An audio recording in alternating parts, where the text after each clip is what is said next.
I'm just going to hit the recording so I can get into what I was going to talk about. Yeah, I'm dehydrated a little bit because on Fridays is usually when I, kind of let myself go and get a little bit of fast food, more than usual, fast food Fridays.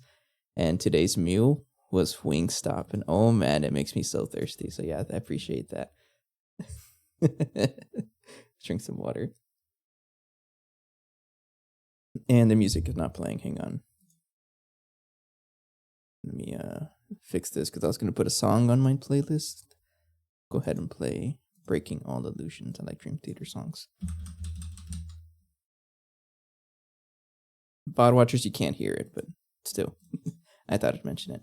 Anyways, hello. So, if you haven't been keeping up with, well, first of all, welcome back to GTNH episode 200 and something, 236. Jeez. Anyways, if you haven't been keeping up with Meatballcraft, that's okay. Actually, give me a second. Okay. So, like, I ended up getting a new mic, so I sound different for sure. At least I hope I sound different. And this is the first stream with the new mic.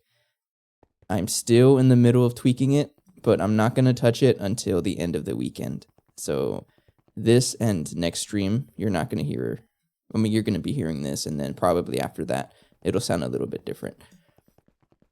Just I guess a warning. I don't know. But I think it's already a bigger improvement than the one I had last time. I'm pretty much, I'll get into it. I won't go, how do I say it? I won't really get into it too much, but pretty much the main reason why I changed mics was to get away from USB and start using more hardware stuff. So this is an XLR mic. It's the Elgato Wave DX. It's still an Elgato mic, which I don't really mind their stuff. I just would rather go for XLR, but still in the middle of tweaking it. There's some things I haven't figured out. For example, you're going to hear a lot of background noise, and you're probably going to hear my gamer neighbor. He screams so loud when he's playing games. I can hear him right now. You might be hearing it in this stream. And also, whenever I place down my water, you can hear that very clearly. And I even have it on like a ShamWow, so it doesn't make a lot of noise, but you can hear a lot of background noise. So bear with me for this and probably next episode anyways. Okay, let's get into this. Jericho, hello Jericho, by the way. It's 4 is it really 4 in the morning wherever you're at? Why are you awake? I mean, I appreciate it, but it's a little late. So, last episode, we got a good amount of machines set up. Just trying to get, the Mark III fuel crafted, and we pretty much have everything ready for it. So we have a lot of Naquadot dust, we have a good amount of Tiberium, we have high density uranium. That's all like piled up right here. And then we have the plutonium. There we go. We have heavy Naquadot fuel and light Naquadot fuel. So we pretty much have the based fuel already. But I'm not really gonna craft it yet because and let me drink water 1 second.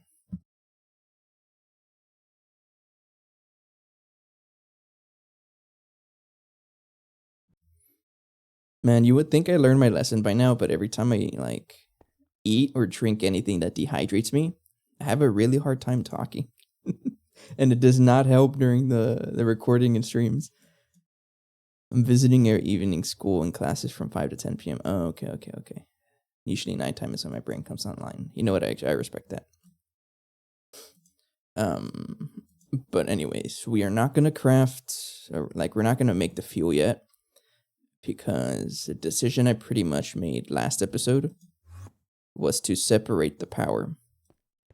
So our main power, I'm not going to disconnect it because I feel like if I break it, it's going to, if I change anything to do with our power right now, so all of this stuff over here, if I change this, it's probably going to break everything, and I'd rather not.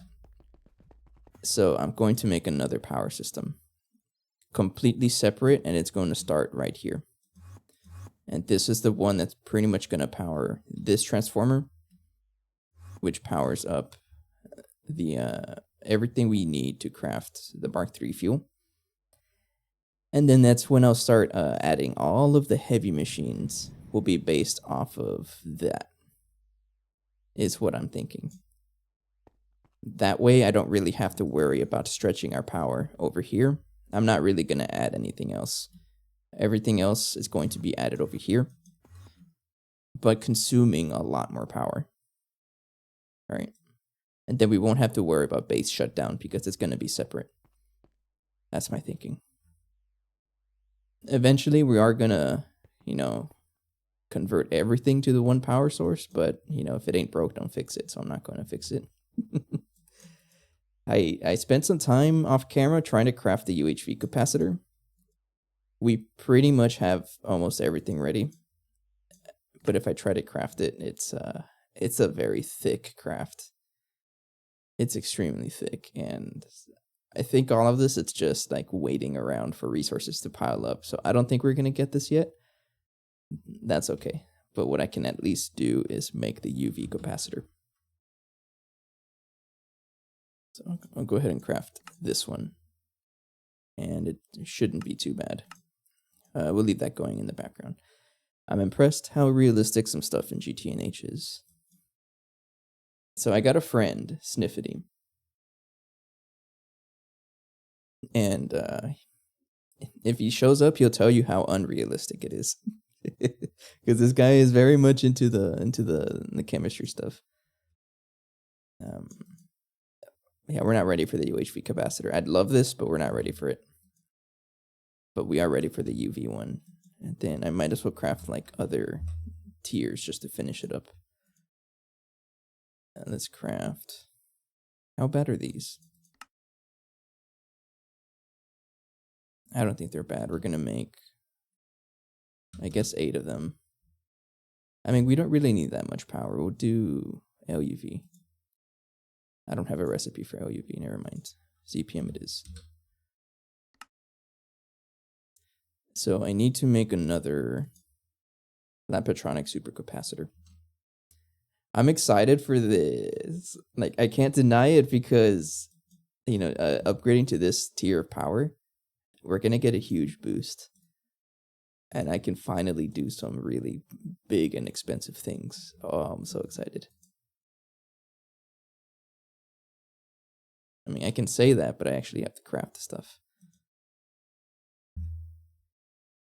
Nepentron crystal, you need 4 of you.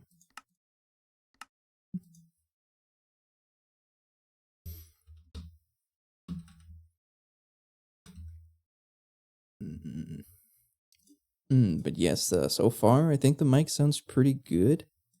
I'm going to be using this stream as a kind of like benchmark. I don't know the right word for it. Pretty much just trying to see if there's any bugs I have to fix, if there's any like weird noises that come out, things like that.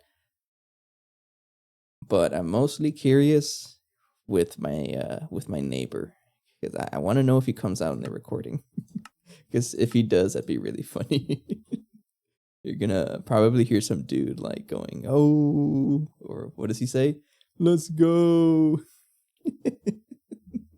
That's why you're the GOAT. I've heard him say that before too.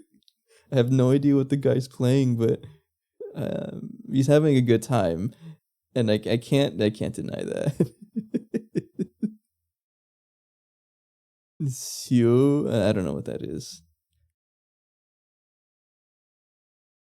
Sio.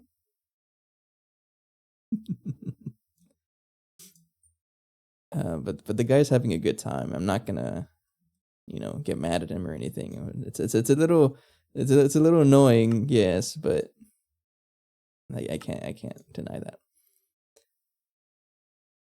A German meme, think Ronaldo meme. Sorry, what's the Ronaldo meme? I'm a little uncultured. What else do we need for this? I'm going to need a bunch of these. Yes, capacitor casings and then borosilicate glass. Let me see here. 41. We're just gonna build a simple one. We have enough. Okay. Oh, that's fine. I don't follow sports pretty much. I play Minecraft.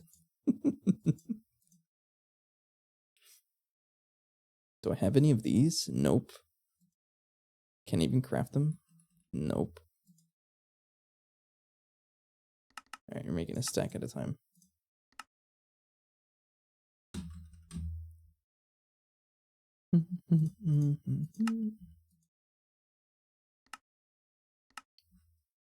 Tantalum. I haven't done tantalum in a while. That is a vending machine, right? Yeah, sure, make a stack.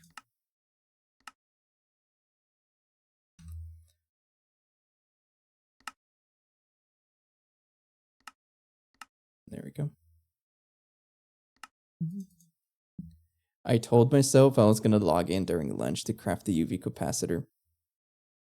And I forgot to do that.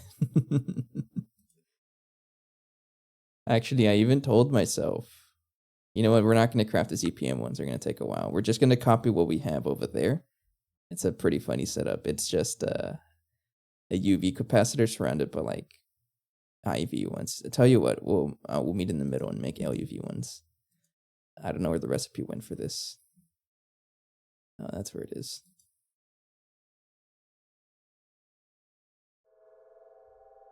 And then engraved Lapotron chips. Do I have a rename for this? Yes, I do.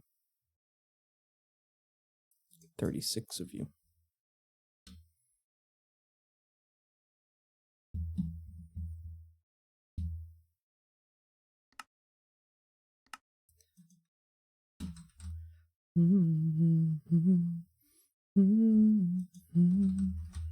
Go to the ass line. That's a lot of parts in the component ass line.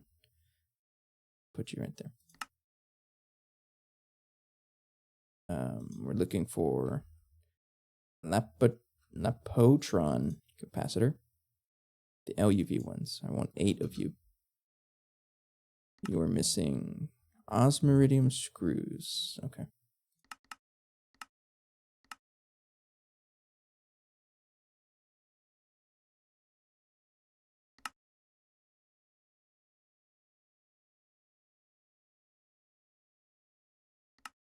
There we go. Now I'm producing 160 million EU a tick and transfer that with lasers. Man, you're producing more power than me. We're doing like 114, I think. You're doing way more power than I am. I'm surprised I'm even at this point in the playthrough.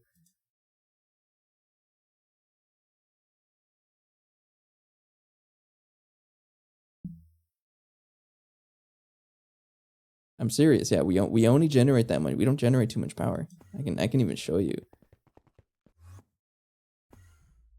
Okay, so all our machines are generating power at the moment. Yeah, only about 110.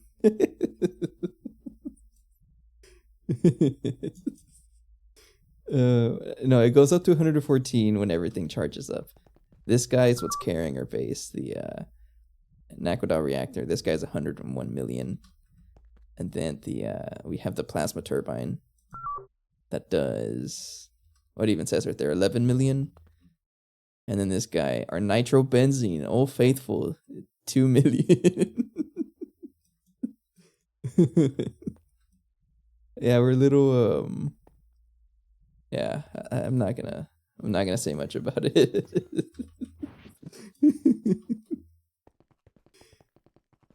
Might as well turn that thing off. I mean, why would I? It's 2 million more than I would have normally.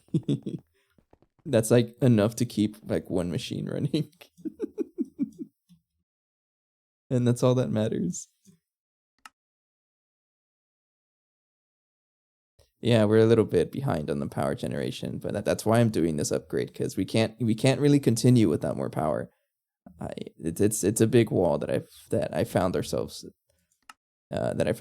in, because everything past like the first quest in UEV, you need a lot of power to do anything. I mean, I can probably craft this now, but oh yeah, water lines coming up. We got the mothership coming up, which means space elevator probably, and then eternal singularities. That's just, yeah, we need power. Yeah, I definitely should have crafted this overnight. Oh. You know why it's not crafting? Because that. Turn on the streamer switch.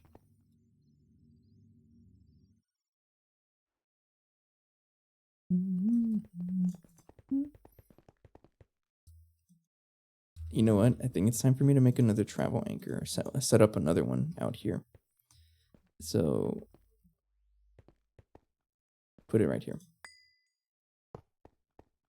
Now, what am I going to make it? I have no idea.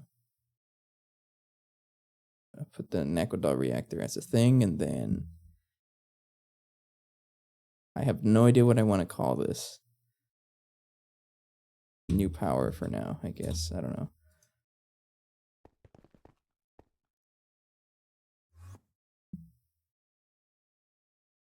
It's so far away, I can't even see it. That's fine. That's fine. Okay. So, I need to figure out a way to control this capacitor. It's not even crafting because everything is so slow.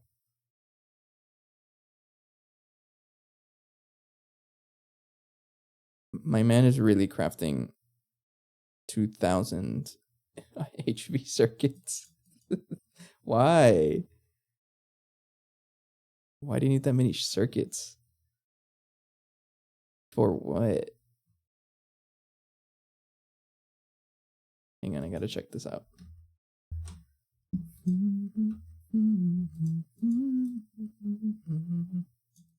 Is it you?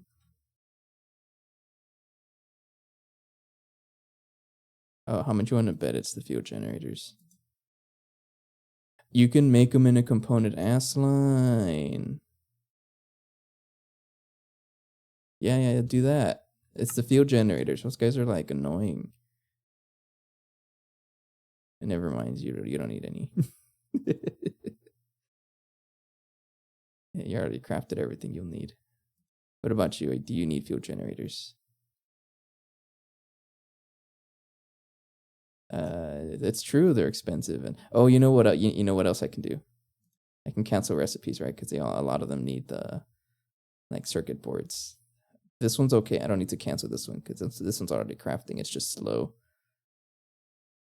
Energy module, not much I can do about it. Oh no, I can craft field generators. All right, I'm canceling everything.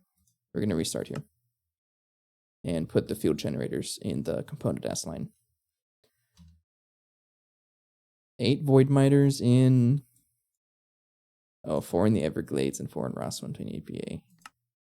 I think I have like just 1 on Ross 128 PA. Honestly, like you're doing so much better than I am. And it's like it's a very big like argument I try to make sometimes. And by argument I mean like those arguments you have in the shower whenever someone says something mean to you and you're like, "Oh, I bet I should have said this," right? And then you win the argument in the shower. I know you know what I'm talking about.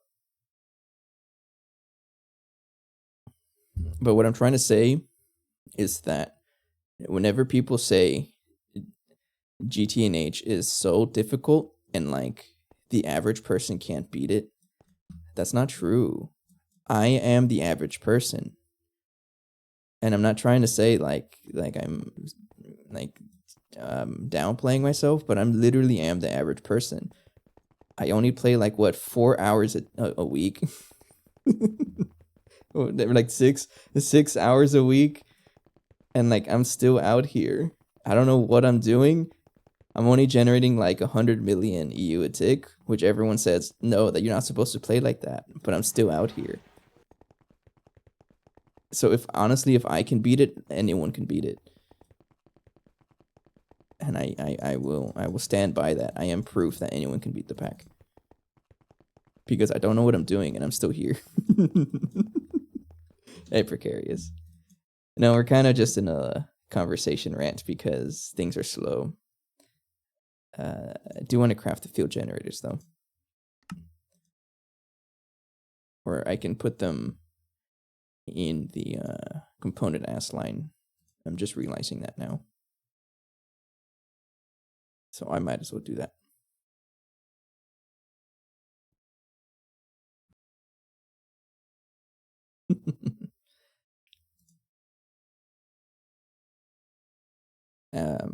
But precarious, actually, we are kind of rich. We're getting there. I can't really do that one yet, right? I'm not going to worry about that one. That's a little too expensive. And QFT win. Okay, we're not that rich. We actually have basically everything to craft the Mark III fuel. We have plenty of unstable naquadah. We have plenty of tiberium. We have a lot of high density uranium, which is being processed or produced over here. And then the high density plutonium, which is all of that. And then tons of heavy fuel and a good amount of light fuel. So we actually have a lot of this. But too long didn't read. I'm setting up another power bank so that we keep our current base and our big, super expensive machines to keep them separate so that they don't shut down our main base. It's going to have a different power system over here. But of course, I need to craft some things because everything's so expensive. Then I want to put this in the ass line. Like that.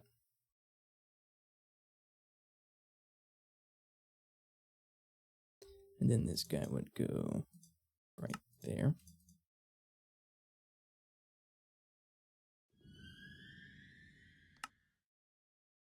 Oh, it's going to be so much cheaper to craft them like this.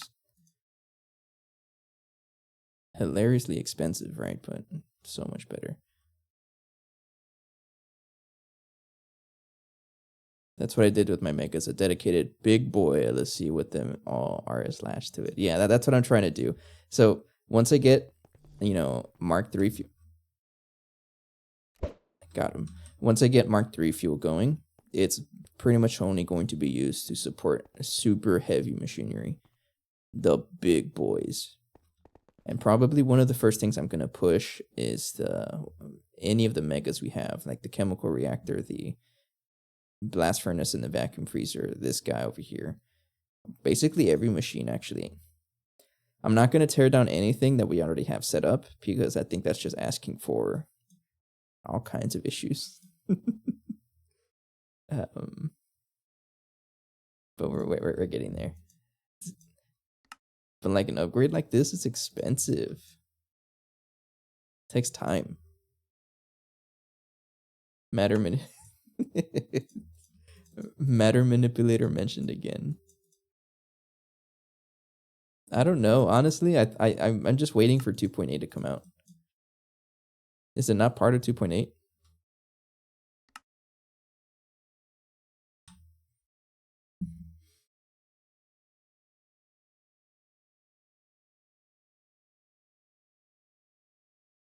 Where's my LV? I'm missing one. 29 September. Oh, so it's pretty soon then.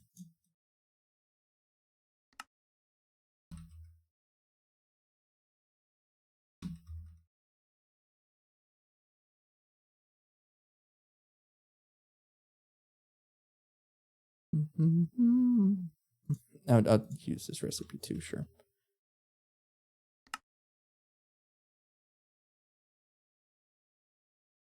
No, never mind. I think this is one of the bugged recipes, right? Yeah, because it's not supposed to use nuclear stars for UHV parts. This should be for UIV and above. I heard that this was bugged. I forgot it told me. So we're not going to change this one.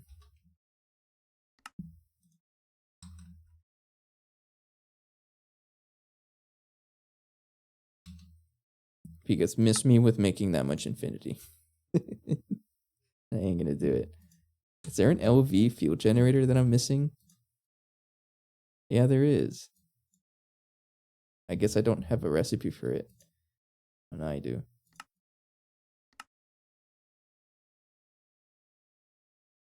So we put that guy there. I'm gonna try to organize them, even though it probably literally doesn't even matter. Or these guys aren't even organized.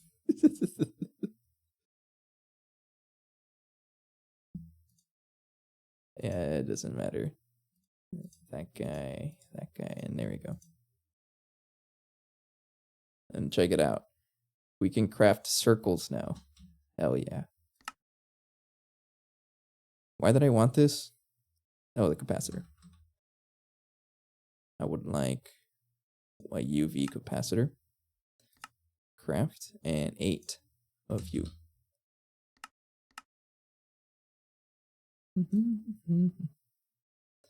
And then, okay, we can even reduce the cost further, right?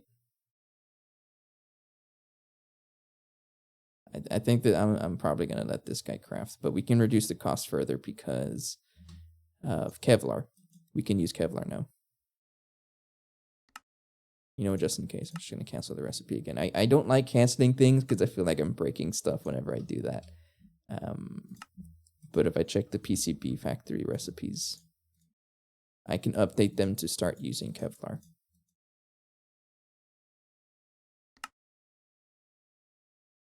Why is the crafting input buffer unlocked so freaking late? Because it's super powerful. Alright, we want to use the Kevlar recipe. We still don't have Radox, actually, I forgot. But that's up next. But we can use this one just fine. So because I have it set to something to do with the line trace thing. Where is it? I can check here.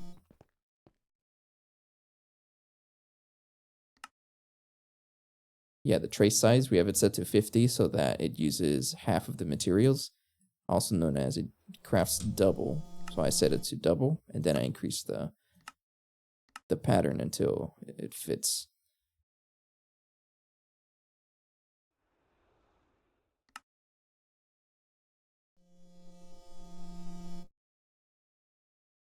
I think that's enough, right? Yeah.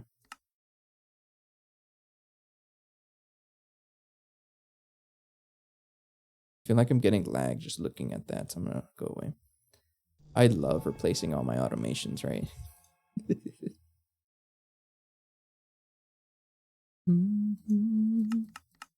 So set it to Kevlar, double, and then start increasing crafts. 6 plus 6 is 12 plus a little bit less. That should be enough. There we go.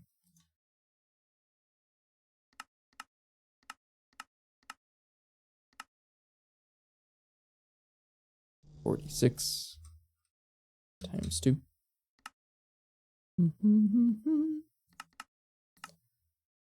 4.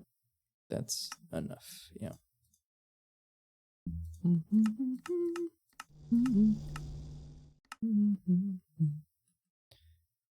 28.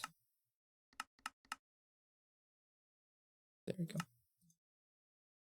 The bootleg 1.20.1 GTNH is actually pretty good. Which one's that one? There's a bootleg 20. There's a what? Times 2. Oops. Times 2.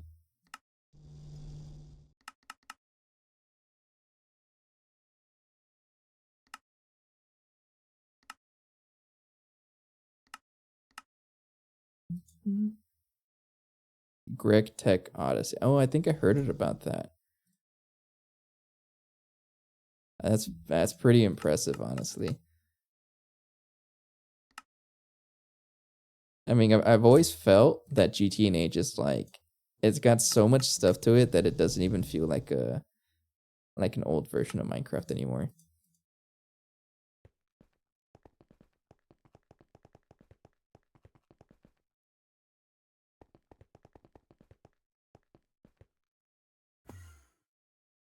So you're saying it's possible in the future we have 1.20 GT&H. Hell yeah. It's kind of crazy to think about, like with the pack this big, how far is it gonna go? Is it just going to be one of those packs that never finishes, or does Dream Master have a plan for it? I can craft all of this stuff now, right? I'm missing Kevlar plate. I have to set up recipes for that. But we do have Kevlar. I can fluid solidify it.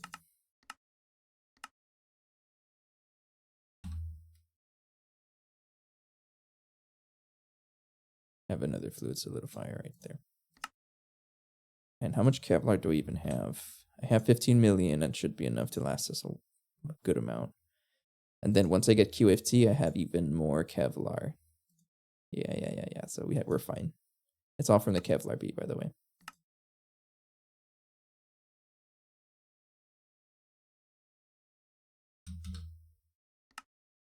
There we go. For early game, they made a strange combo storage bus / crafting terminal that doesn't need power. Oh.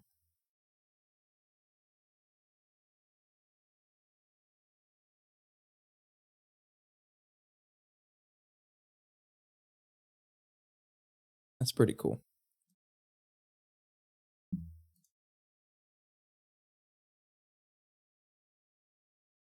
So I think what's slowing us down is the crafting of all of these nanoprocessors and maybe even you. So one of the things I haven't really been paying attention to is how much water we have. We might be in trouble. We still have a little bit, and I don't think it uses too much.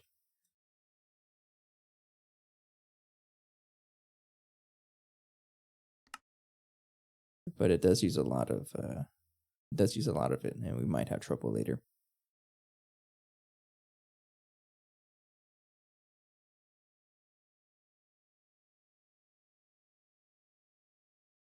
I will say 1.20 Ender IO is still jank though. Is it? I've never used it. I haven't really played much stuff after 1.12.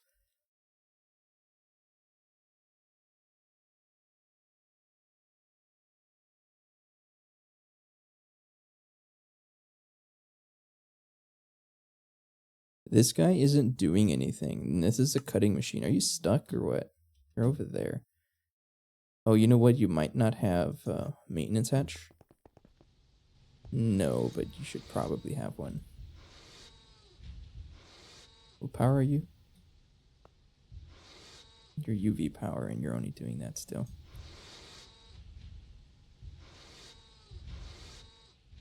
I think I'm gonna leave it.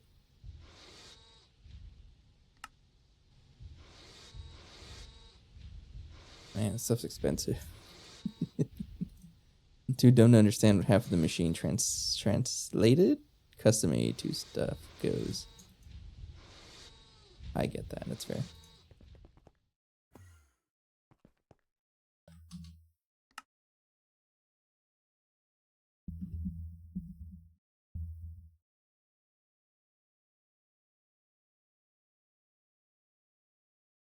There's 68.7 gigabyte. Again, no, sorry, not gigabytes. G of this billion, right?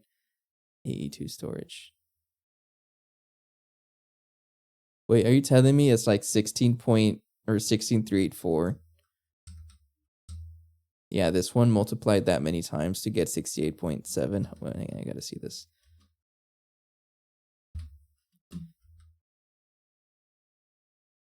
Don't ask me why I know this number in my memory.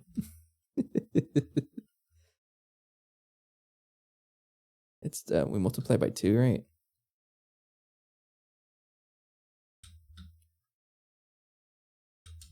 Are you telling me that's what it is?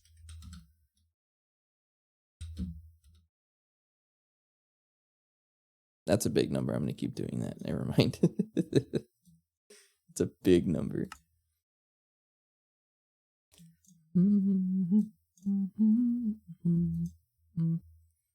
Okay, so what's so slow about you, and like what else? Oh, am I just gonna wait for this?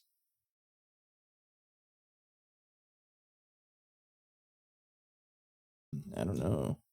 Seems a little pricey. Why don't you guys have I guess while we're waiting around, we can do some maintenance things like putting maintenance hatches on things that should get maintenance hatches. For example, this guy. Oh no. I didn't mean to do that. I think I just killed the... I killed it. Oops, sorry.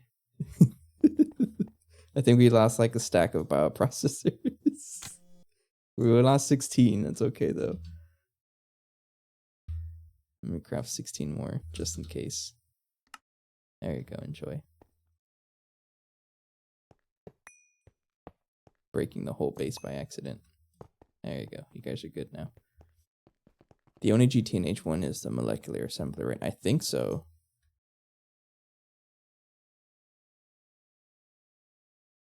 Yeah, this guy, right?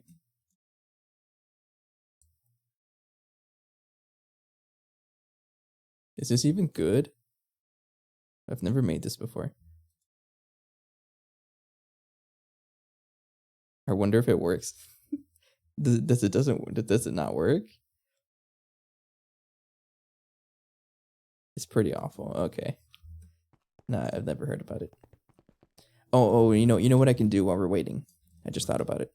So one of the issues I noticed last night was our lack of Nequadria. Because our new little setup, it consumes Nequadria by the boatloads, and we're kind of out of it. We have a ton of this Nequadria oxide mixture, and this is what's used to get it. So it's got to go through the processing chain, and then we get it out of here at some point. So that's what we can upgrade right now. And we produce it over here. Yeah, right here.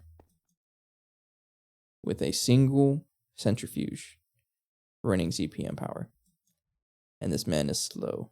It's not going to keep up. So what I want to do is upgrade this and add even more. So I'm going to be doing exactly that. And we'll set it up to be a 2x2 centrifuge. I'm trying to get into that habit of making more than one. This guy's a cover.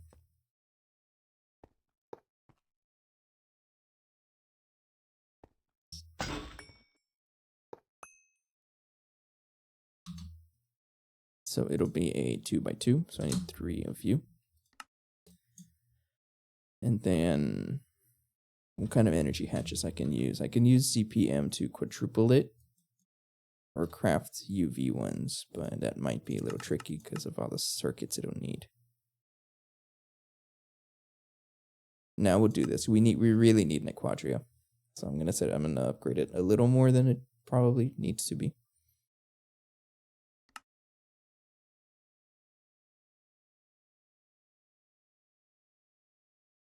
And we can do all that setup while we're crafting the Lapatronic capacitor.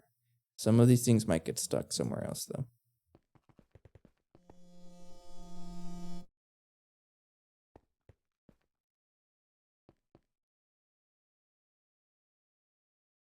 But yeah, I've always seen that molecular hatch thingy, and I've never really thought about building it, so I don't know. I guess if someone says that it's not very useful, then I won't attempt to do it.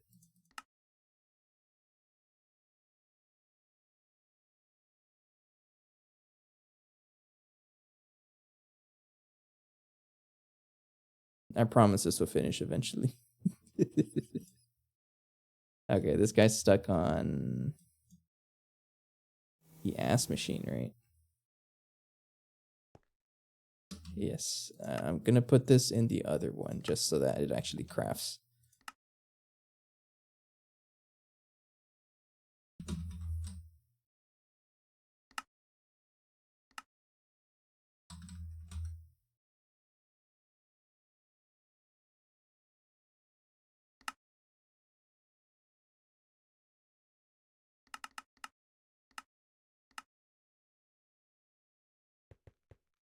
And yep, there it is.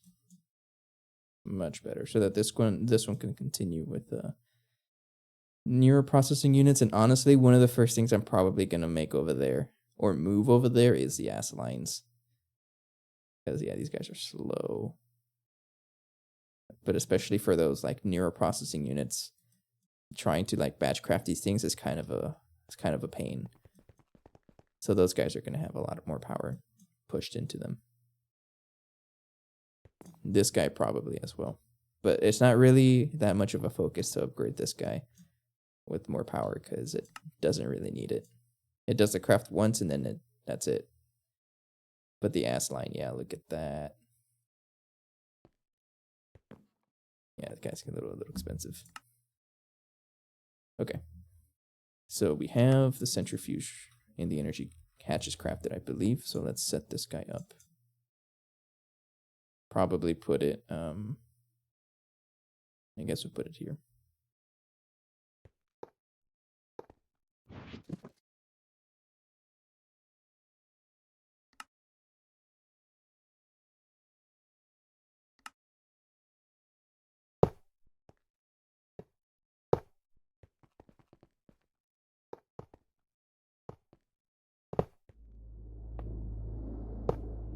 There we go. And I'm gonna like try to do this probably from now on. Start setting up 2x2s. Cause yeah, we all know that I really need to do this. It was a good run. I was telling myself for the longest time, don't wall share any machines. Just have one machine per recipe or whatever. Nah. It's not the way to play. Oh man. Progress needs to happen, and the faster way to do it is to just add more machines. Parallelization is so important.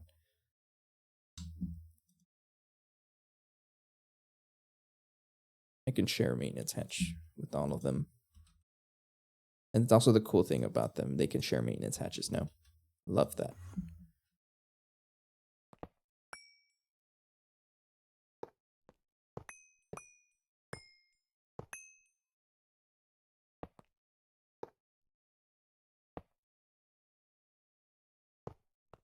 Right there.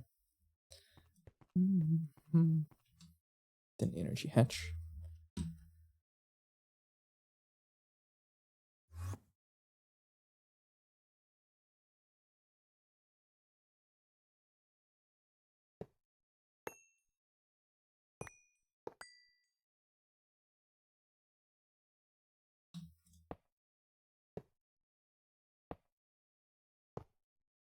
And then we can give them all a stocking input hatch so that they all share the fluid.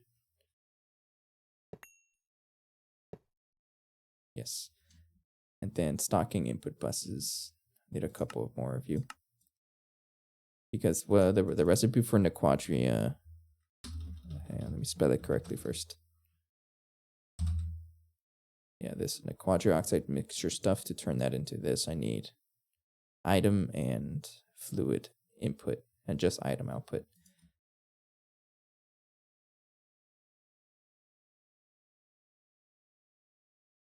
And then a couple of output buses.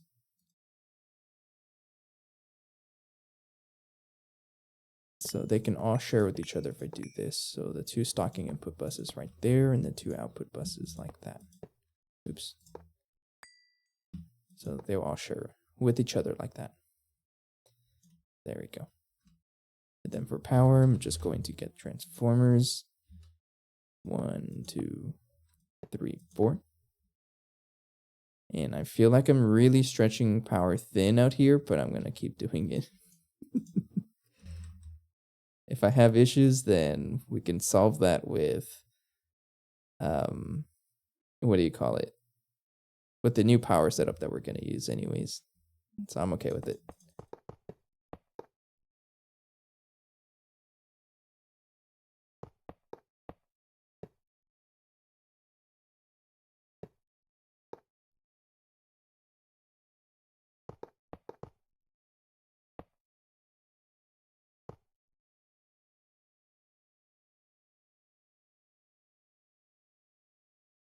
Just double check. And okay, just make sure that they're all input UHV. Yeah. Try not to blow up anything. And then spray can them all red.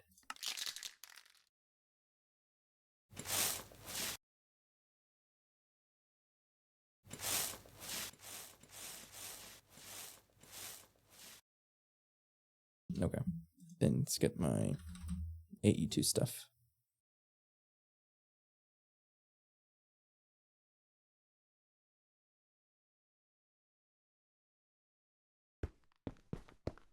Do I even have enough channels? I have 23 channels. I should be good. We're only using 5 over here. There we go. I think that's it, right? Like you're literally set up already. Think so?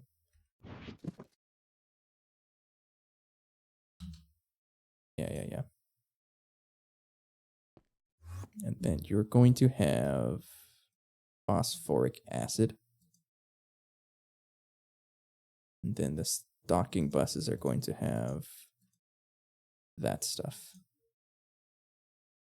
There we go. And then that's pretty much it.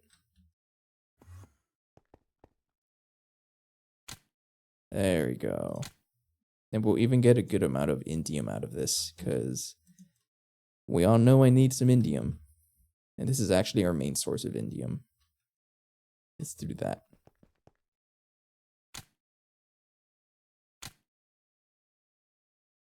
There we go.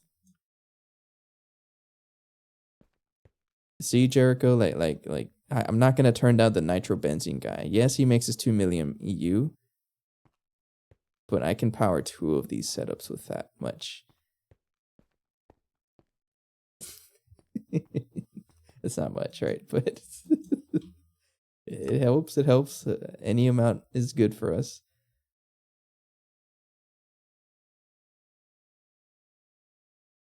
Okay. I'm curious about our phosphorus like situation, because I don't. Yeah, we have a lot. Yeah, I'm not worried about this. Never mind.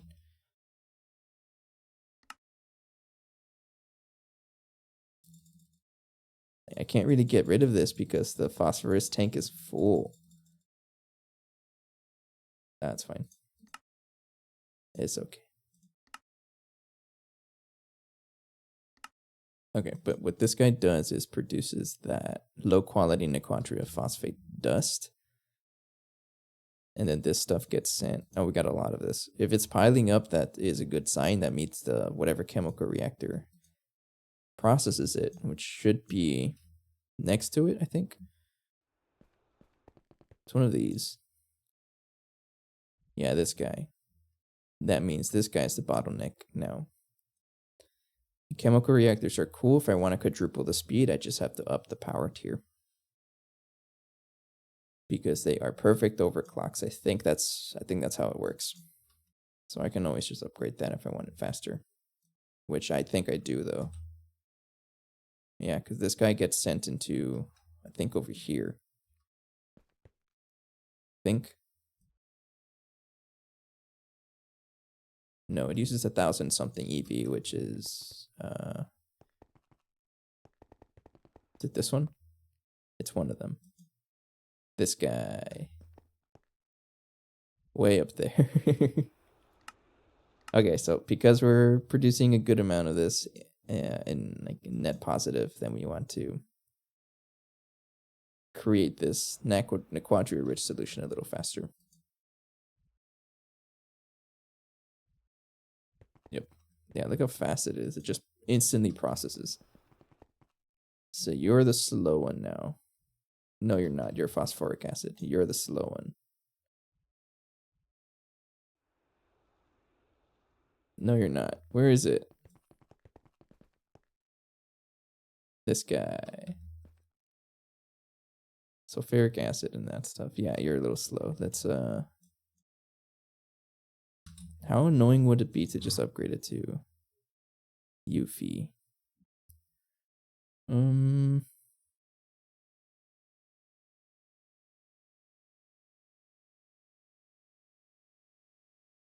Might be able to. Trying to see how annoying it would be. Oh, you know what I can do? I can just step up. Yeah, okay, we'll give it a UV energy hatch. I don't like using the Tesla tower for too much, but sometimes it is necessary like this because I'm too lazy to move it. So I need a regular transformer to step up. Yeah. Drink some water.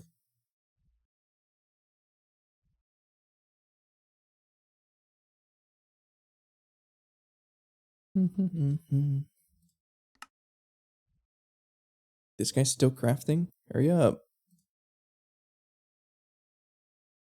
It's all these nano circuit stuff.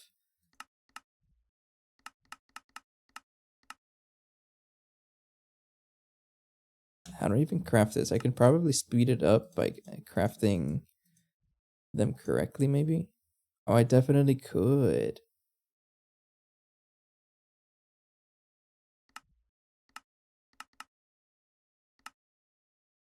Yeah, I'm not even using the cheapest things, ASOCs. Yeah, we can do this.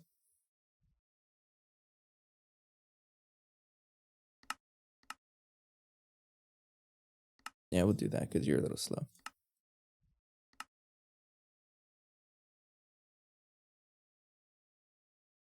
Oh, are you actually playing that Gregtech Odyssey? I think that's what you called it.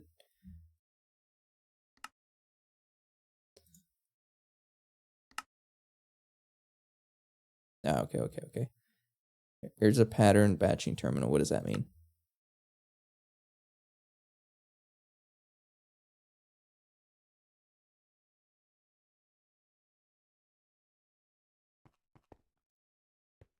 Oh, okay. This guy looks like it puts everything right there. Okay.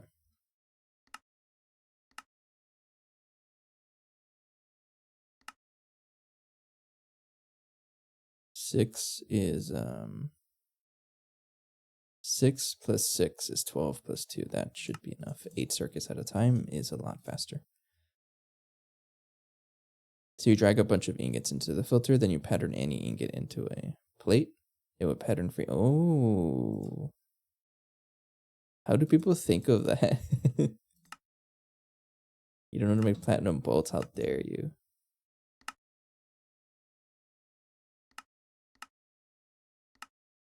Why is there 2 recipes? This is the exact same thing.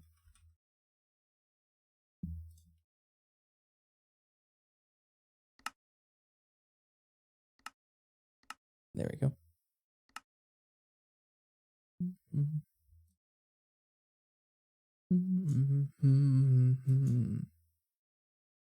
Okay, I think that's way faster if we just craft things like that. Oh, look at that. It just crafted 8 HV circuits so much faster. We'll do that. Of course, probably the best method is just to use the component ass line, right?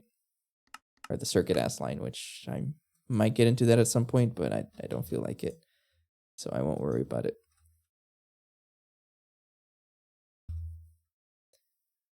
How about now? How to adjust this recipe like 30 times today.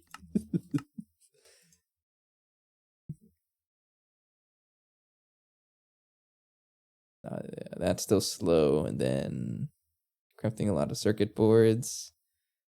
I think we'll be okay. Yeah. Played too much GT&H. Yes, I have. Okay, I'm gonna take a quick break, just a small one. I'm just gonna refill water because I don't know if I mentioned it to you, Precarious, but I for Fast Food Friday today, I ate Wingstop, and like I get very thirsty whenever I eat Wingstop, so I'm a little thirsty. I'm gonna get some water real quick. I meant this guy. Oh, okay, I got you. So the guy who made that feature probably sick of making patterns, so he just did that. But that's just the cool thing. Like a lot of innovation, not just in like games, but in real life. A lot of the innovation is inspired because people want to be lazy. I totally get that. And speaking of being lazy, yeah, I'm gonna take a quick break and then I'm just gonna get some water. Give me 1 second. You don't need a calculator. I know my math sometimes, so I need a stack of flint. In other words, it might help out if I have some here. I think I do. Oh, yes, a lot. Oh, look, I already had the flint. Okay.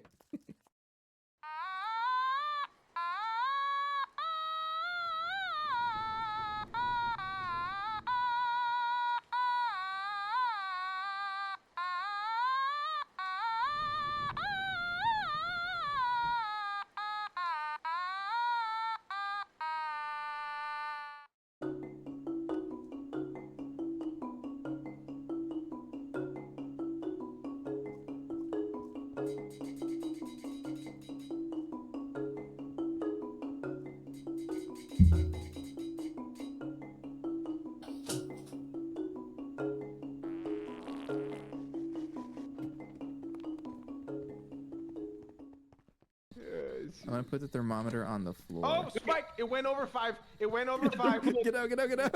I can't. Open the door! I left the book in there. I left the book in there. It's over 5. It's over 5. Get out. Dude, you scared me more than the ghost. Oh my god, dude. It's because he fell down. He tripped. I was stupid. Bro, I look up, bro, and all I see is minus.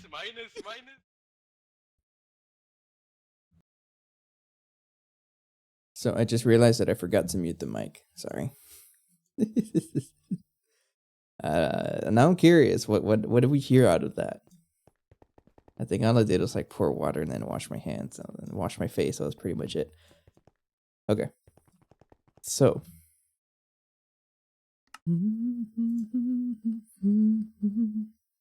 Oh, it's making pretty good progress actually. Yeah, it was able to craft all the circuits much faster.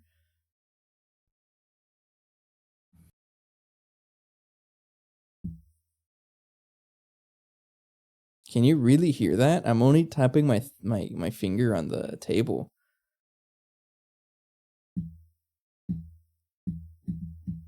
Yeah, you can hear that. Okay.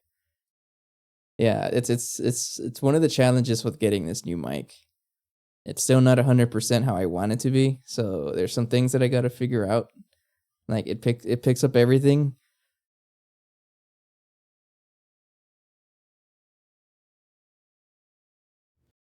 Like one of the things it picks up is my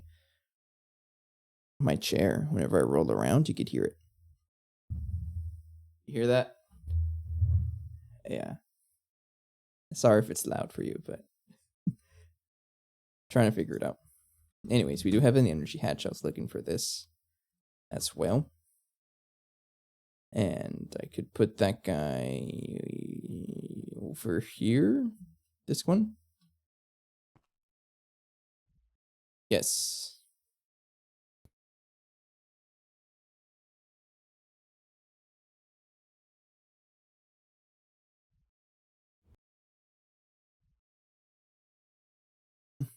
So it's one of the things I'm trying to learn, or one of the things I'm kind of learning about the whole content creation stuff.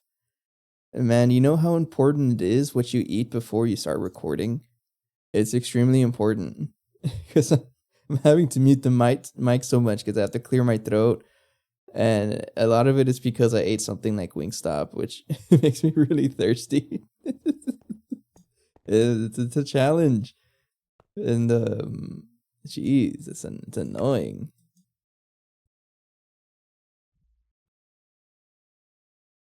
I don't know. Maybe I'll get better at that. I'm gonna pause that machine for a little bit. Okay, stop that.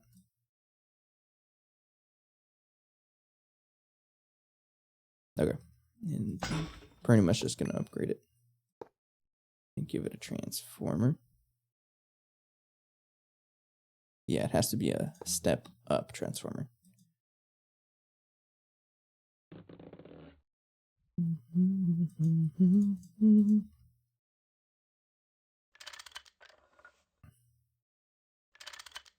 Output UV, output UV and facing bottom, and then we feed it the UV transformer. There we go. I think we're still okay on Tesla tower power. I can check on it right now. No, it's supposed to be disabled with redstone. There you go. Now it's 4 times as fast, right?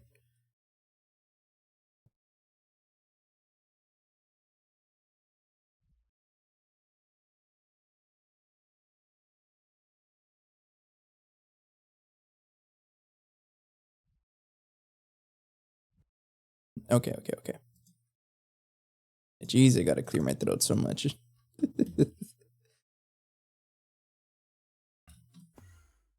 No, I was gonna check on something. No, the Tesla tower. How much power am I even outputting? So I've still not gotten above 272 amps. That's what this is saying. And we can support up to 292, so we're okay. And it looks like we're kind of hovering around 40 amps or so. A little more than that. So yeah, we're okay. We have a lot of amperage to work with. But I'm trying not to use it as much. It's just for like random things that already have transformer. Okay, but this guy's going, and then this guy pretty much consumes it instantly because it's so quick. Yeah, that's super fast. And then this guy produces the Quadria sulfate dust, which is what turns into Quadria. And that guy gets processed instantly.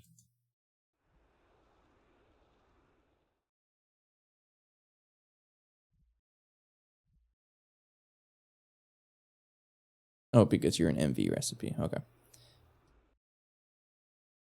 And you also make this stuff, right? Yeah, and you get turned into more Quadria rich solution. Okay. So this is another thing I may have to solve is our lack of P507. Yeah, because we keep running out of this. But if I check for that and that, there's a machine somewhere that does that recipe. That's our neutronium. It's not that one. It's one of these guys, I think. I forget which one.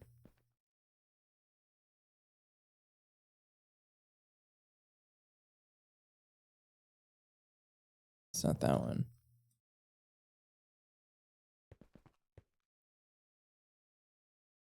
Is it this one? Which one is it? I got so many machines, I don't even know what they do and where they are. That one. Okay. So this is the one that makes that one. And I guess it's because you're a little slow as well. Yeah, you're a little slow. Okay, so you gotta get upgraded as well. Let's make another energy hatch. Pretty much just gonna upgrade it the same way. The energy hatch and the transformer. Not that one, it's gonna blow everything up. This one.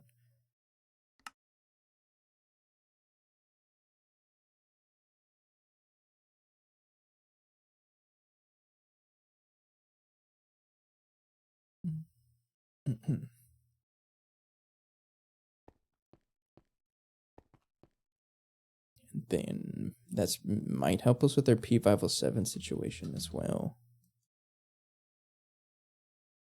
And then this guy gets sent into a distillation tower, which is, I think this one. Uh-oh. Why do you have issues?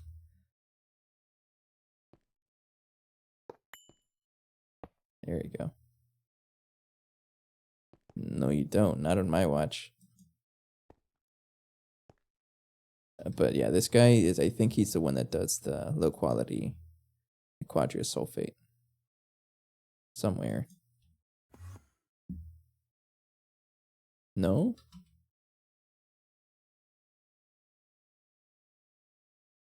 Oh, no. He's over here. We have another distillation tower. I could have sworn, yeah, this one.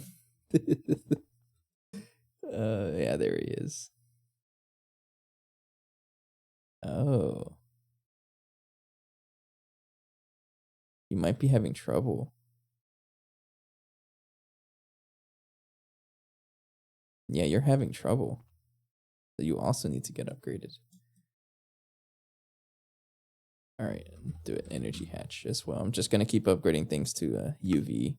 Just one tier up, and then if I need to go further, I will. So that guy, it's right literally next to it, right? Yeah. Okay. It is this one, right? Yes, sir.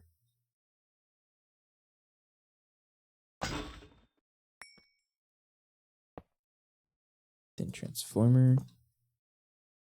And then hammer. No, soft mallet. And then wrench. There we go. There we go. 4 times as fast because you are a cool multi-block. I wish every multi-block did that, but not always the case. You need to get upgraded with a 1K fluid storage cell. There you go.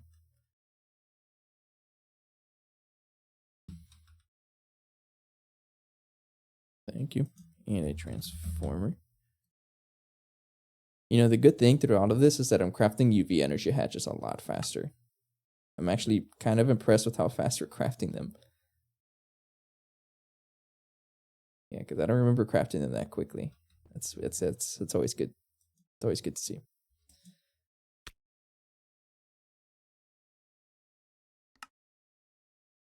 Okay.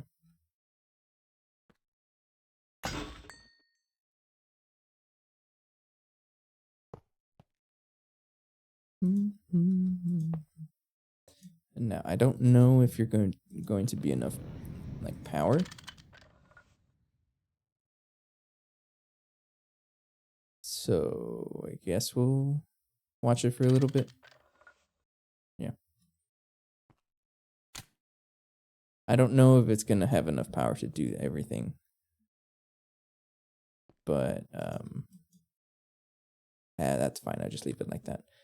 Did the biovats ever get min-maxed? So yes, I think. So let me check the well, it doesn't look like it. Honestly, like no, I tried to, but they just like I don't know what happens whenever they stop producing somewhere, or like a power failure happens or something weird happens. They get out of whack for whatever reason, and now like, you know, this one's running, this one isn't running. But I've 1 second. But I've like pretty much gotten into the path of like who cares, because if I check the raw biocatalyst medium, we only have 20. That's not good, but that's because it's all being turned into biocatalyst, which we have 150 million. So I don't care about fixing it, honestly. I really don't care.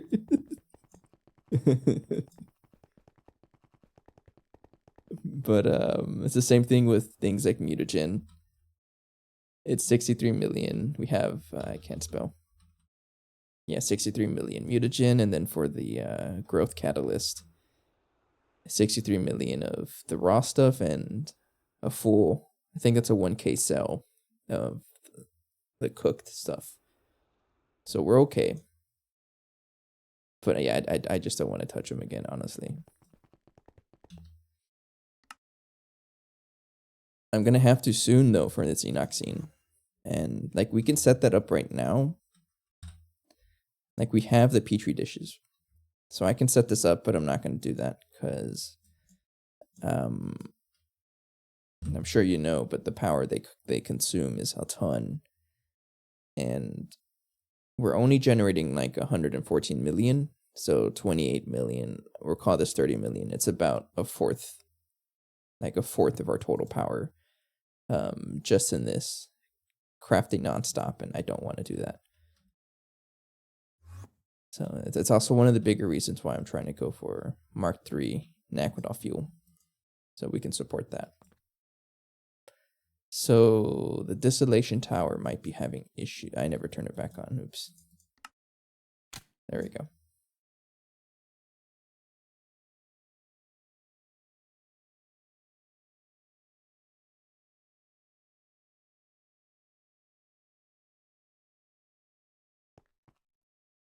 But you already have 4.3 million. I turned away for 5 seconds.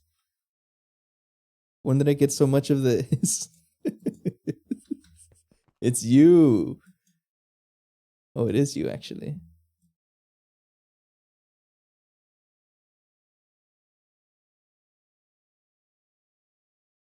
That's funny. You know how, like, do you see how much of a difference just putting this made? It made a big difference putting these guys down. So I'm curious, how much Quadrupled do I have now? I mean, it's still not a lot. We consume this stuff by the boatloads. It's all these ingots. I don't even know what they're used for, but yeah, it's a lot.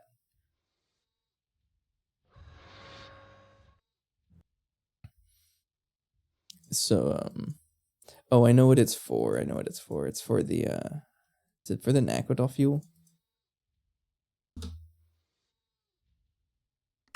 Oh, I know something else we can set up. Yeah, the Naquadol solution.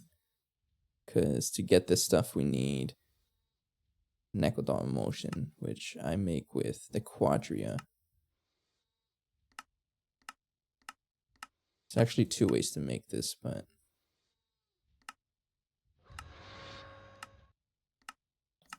I didn't think about this. There's 2 ways to make this.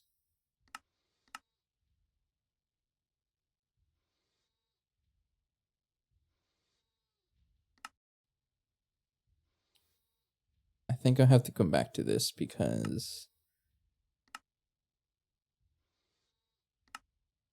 I'm using this recipe to make both of this, but I can probably split it up and use the enriched Naquadol to get just the emulsion, and then the Nequadria to get the extremely unstable.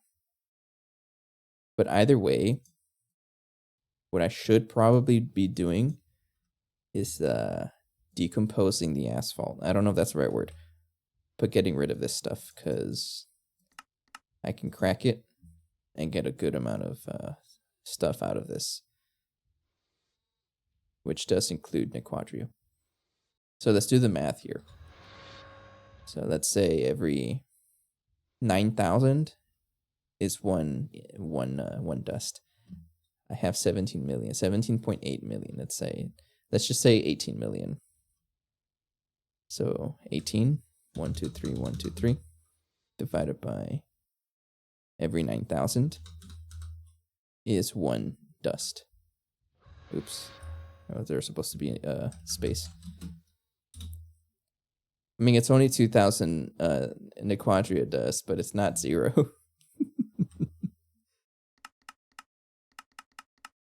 I'll think about it. Okay, good news. We got the UV capacitor, though. And then this guy got stuck for whatever reason. I think it's because it's still crafting other parts in the... Yeah, that's what it is. Okay.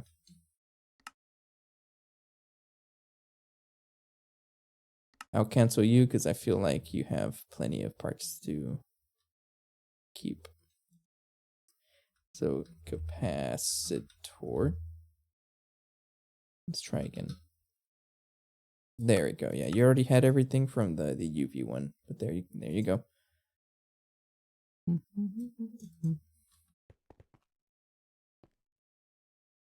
Okay, so we have everything now. I don't think I crafted this though. No, go for it.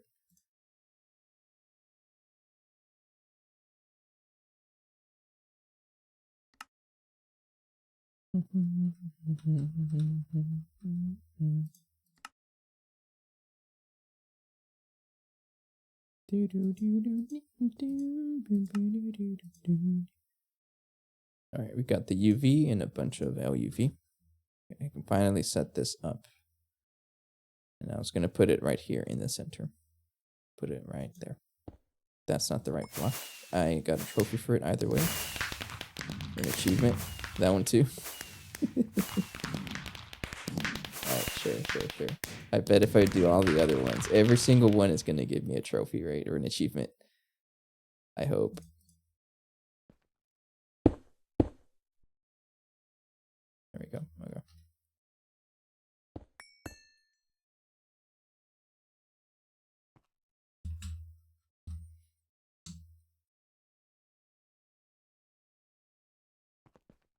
So we're going to put the UV guy in the middle and then surround it with LUV capacitors. I don't know how much power that's going to give me, but it should be a okay amount for now. And then make sure that this has UV glass. I might need to step it up actually. So I can use lasers, that's the idea. So this guy, UV tier glass required for tech laser hatches. I can use this.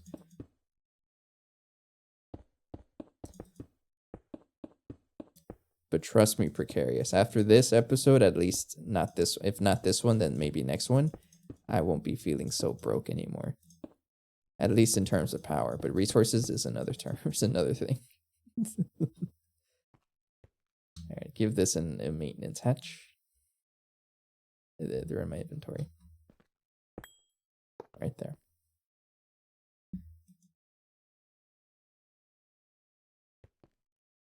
There we go.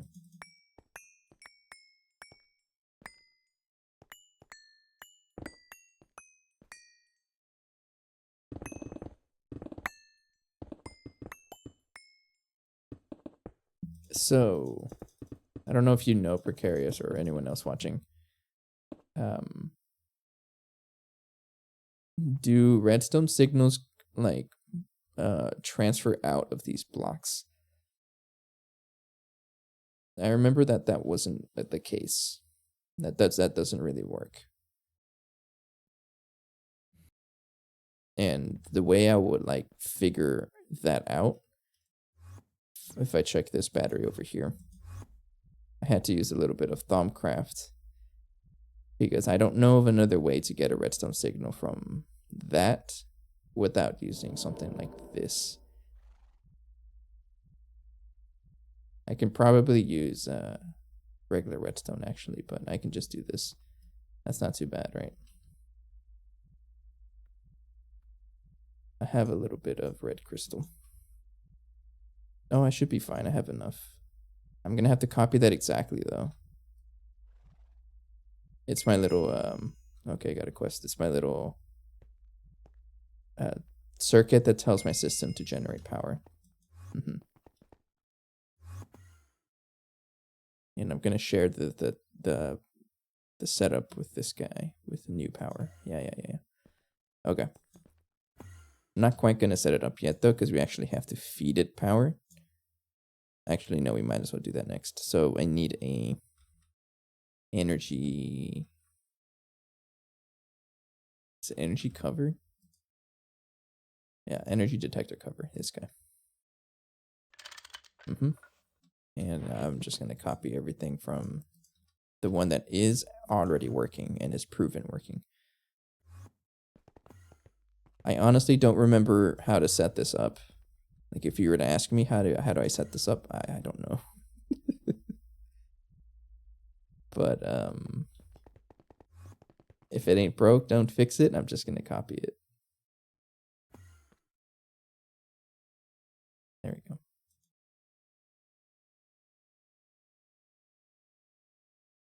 Oh, I guess it just reads everything. Does it? This might not have gotten everything. Yeah, it just reads all the power and then it does the math on the outside using redstone logic. That's right. That's what's cool about these. Like it gives you a different signal based on how much power there is.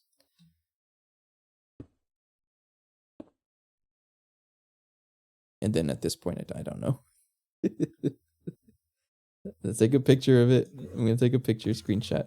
Let me get out of here. Thank you. All right, take a screenshot of here. This is an RS latch. That's a repeater, and that is a NOT gate. And at that point, this one should be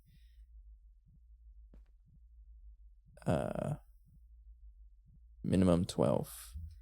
Sure. Okay. Let's open it on the other monitor. All right, here we go. So I know for sure I can just go back a little bit and teleport like that because it's directly into center. So maybe I don't actually need to put another one in the middle. But I need an RS latch. I have 4 of them, no idea why. Need a NOT gate and a repeater. And then some red alloy wire. Okay, so we put the dense red crystal right there. And then I think I need a regular wand for this, right? I should have one in my hand. No?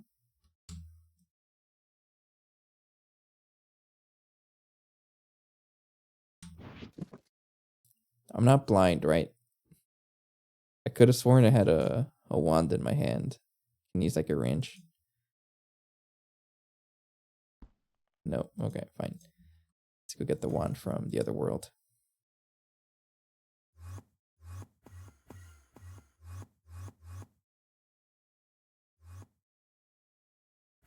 There we go. From Thaumcraft. Right over here. Thank you. At least I'm pretty sure that's how you change this stuff.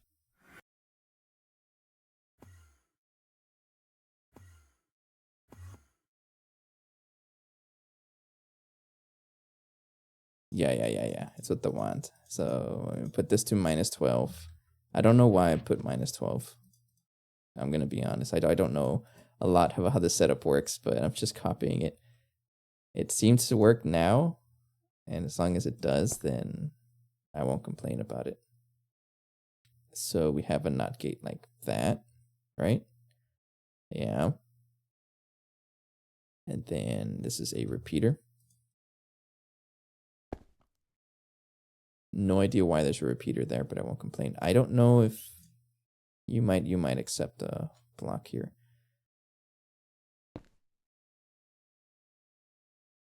There you go. There you go. So what I want this to do is turn on power. So I would need a screwdriver to adjust this. Like that. So right now there's no power going into here. No. I want this to be...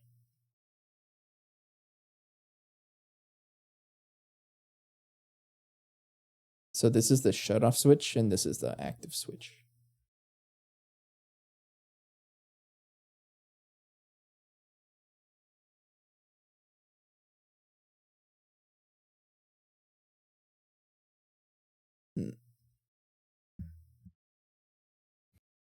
So yes, I do want it like this. Yeah, I can always bring a lever to test it out.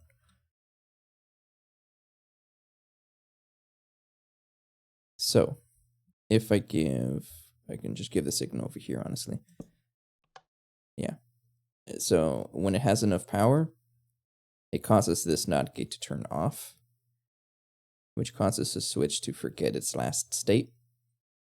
But then at some point, whenever we get a signal of 12 and this crystal, it'll pass the power and turn on this side, which turns off the RS latch on the outside, which tells our system to stop generating power. And then we wait until we're low power. And then we tell the system to jumpstart again, and then rinse and repeat. Yeah. Okay. See, I know some digital logic. It's a good thing that I studied that in undergrad. It's like the only thing I remember, though. Hey, but it works, right? And then next up is to give this a frame box. I'll just give it whatever. and then a redstone transmitter. Transmitter external.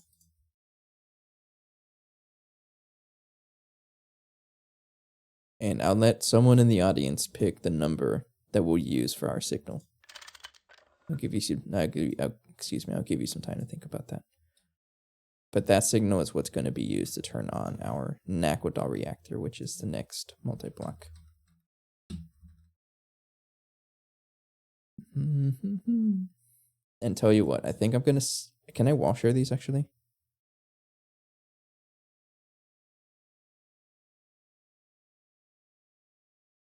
I'm going to prepare for them to be wall shared. Hope they can be wall shared. We'll try it out. But go ahead and build that guy. Do I have every supporting block here? There, there, and there, and there. Don't know. No, I don't. I don't have that craftable.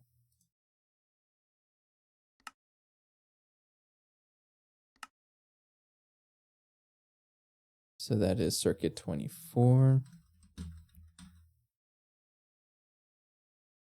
Oh, I don't know if I have a circuit 24 actually. No, I don't.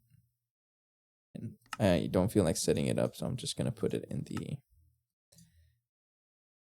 up to your ass machine and craft it like that. Yeah.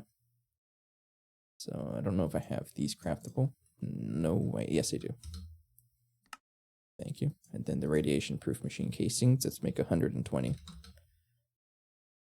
Oh, I don't have clay dust of all the things. Really? That's so funny.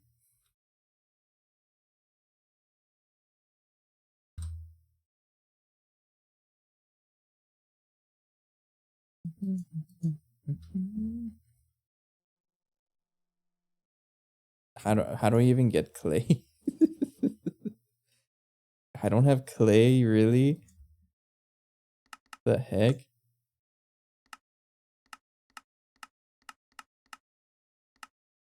I mean, now that I think about it, how do I even get this?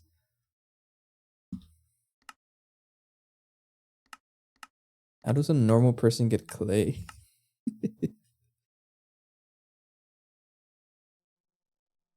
That's so funny.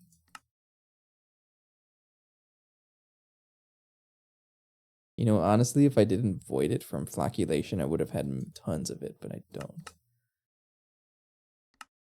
There's a clay dupe. What the heck?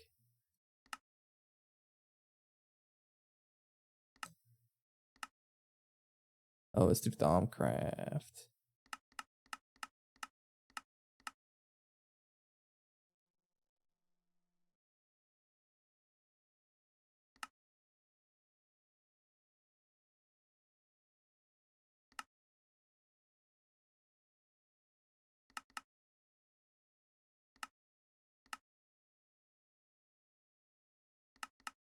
I'm gonna figure this out.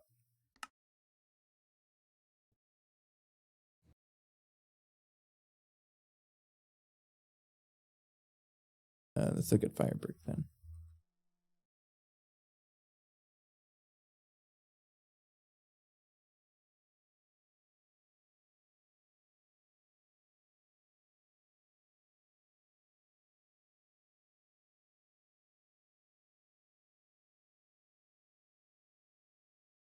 I mean, don't I just have brick?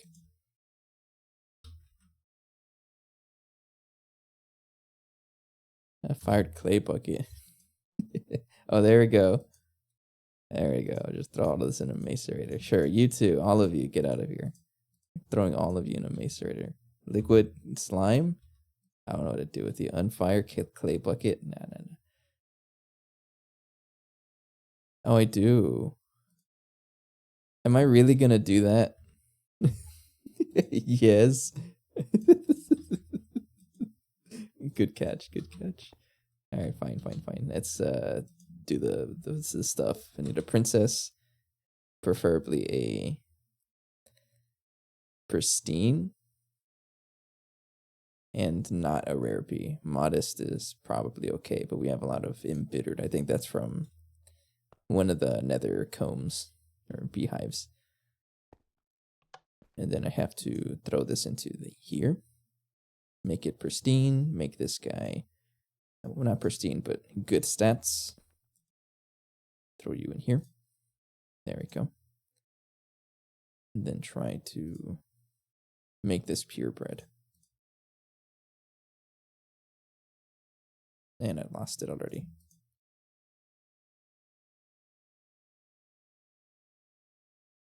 There we go. Okay. Be Elizer. You're not purebred yet. You are, though. Trash everything else. I don't care about it. Bye, bye, bye. Bye, bye, bye, bye, bye. Oh, I got rid of the wrong one. That's okay. I don't have meteors, no. I never really got into that. That's purebred. That's purebred. Okay.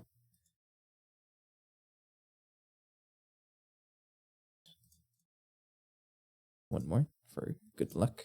There we go. Okay. And then just combine you and you.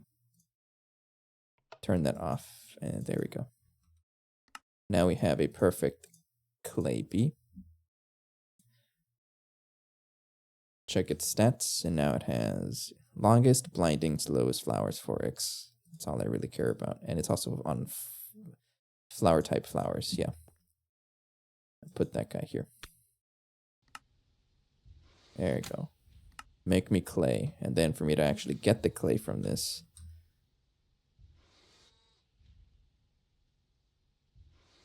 oh, it straight up just produces clay. Okay, sure. Do I care about... Oh. Alright, fine. So this guy produces me clay and honeycombs. I think I already processed this. Hang on, I might have to. I can throw this here, right? I can throw that here.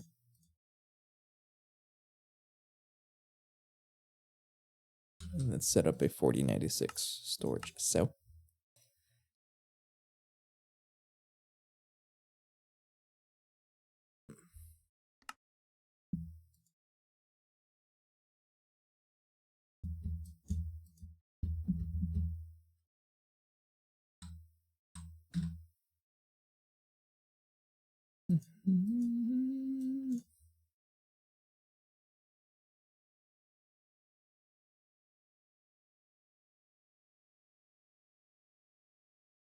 Okay. Thank you. Filter this guy. Oh, not that. I'll put the beelizer away. I don't need it. Filter this guy to clay. And then filter this guy, not you, to you for clay as well so that you get rid of excess. There we go. Put this guy in here. And then filter the storage bus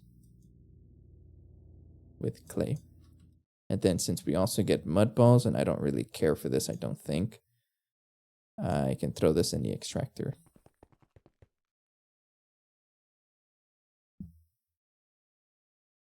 I'll just throw it in here.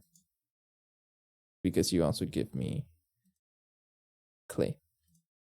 And there's our clay dealt with, except that we don't have a way to get it from macerator. Or we get it from clay dust, so I can just macerate.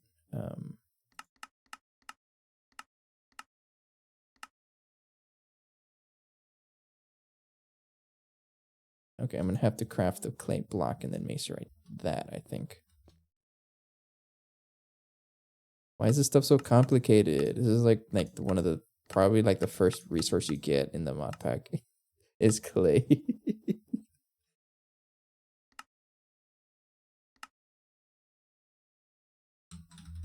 I'm out here struggling for it. Not really. Yeah, there we go. Okay. And you know what? This recipe as well. Let's fix that recipe that I just put in there. There we go.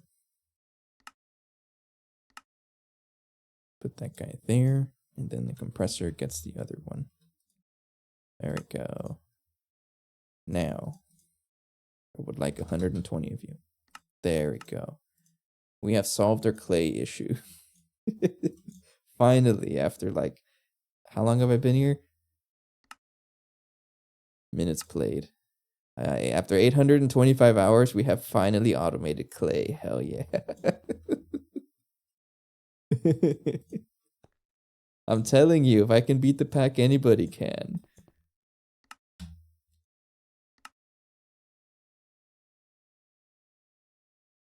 First try. Yeah, it's true, right? I got this. Like, who said this pack was hard? Bunch of quitters. I'm joking. We needed something else for this. I forgot. The radiation proofs, whatever. 36 of you, right? Go for it. Yeah, and this guy should make the circuit 24. Which you're not. All right, there you go. Okay. So I do have to figure out where this is going to go next. How wide is this? It's a 5x5 into 7x7. 7x7. So 1, 2, 3, 4. Goes like that. And then the other one is going to be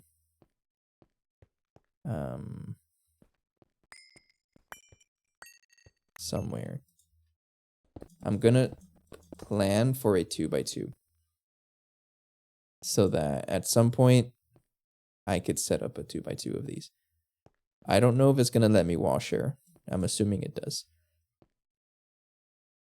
But it doesn't say that I can't wall share these guys.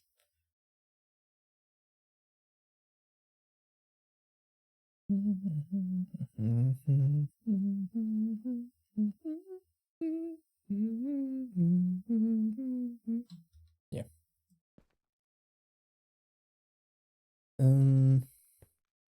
So if I want to prepare for another one, so that is the edge, right? So yeah, okay, I got a trophy again. Not there, so I want it to be right here. Yeah, so it'll wash share with this one.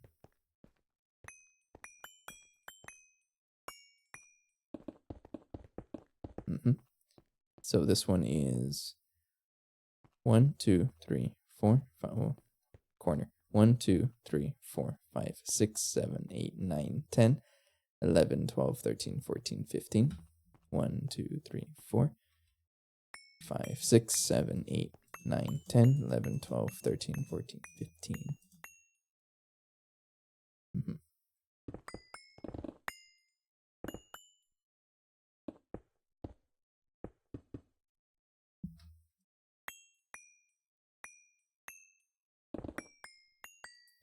There we go.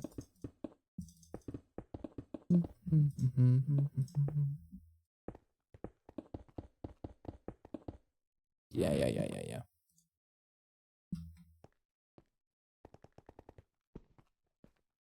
Set air. Thank you. Then put this guy back in the 1, 2, 3, 4, 5 spot. Right there. 4 spot because you're a 7x7, I forget.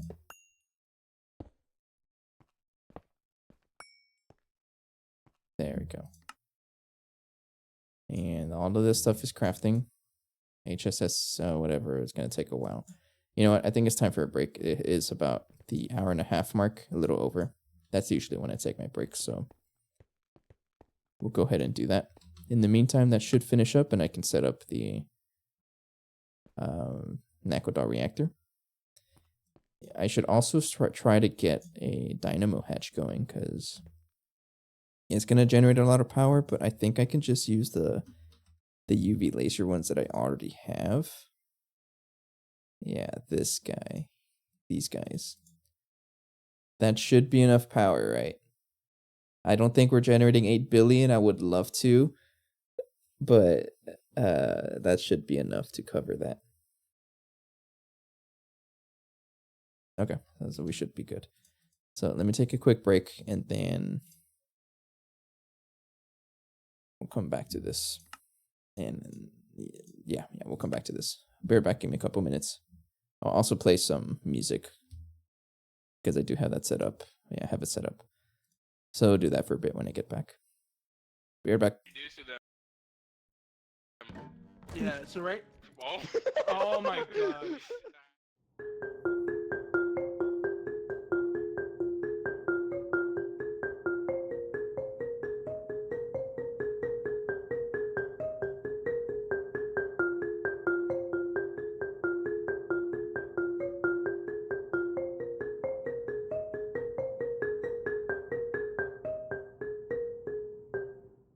So let's get to crafting the next tier compact machine.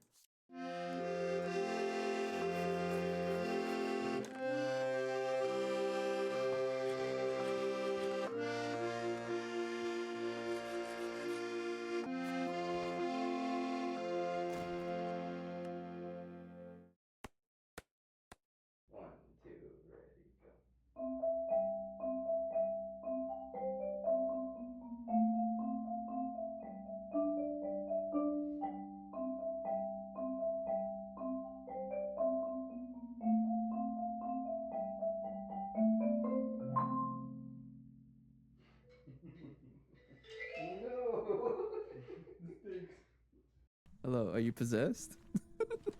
Oh my god. I'm Oh, hearing look at singing. it. Let's I bring hear it. something. My EMF I hear reader. something. Where? Oh, Where? my heart. Oh my god! Sorry. I saw something. I saw something. saw something. I saw something.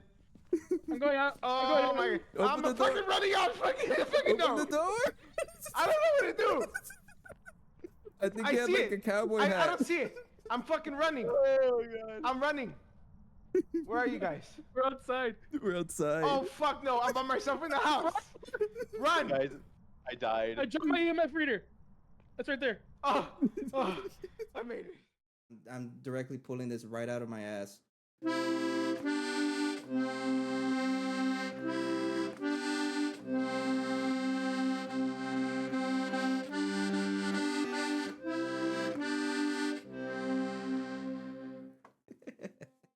got you.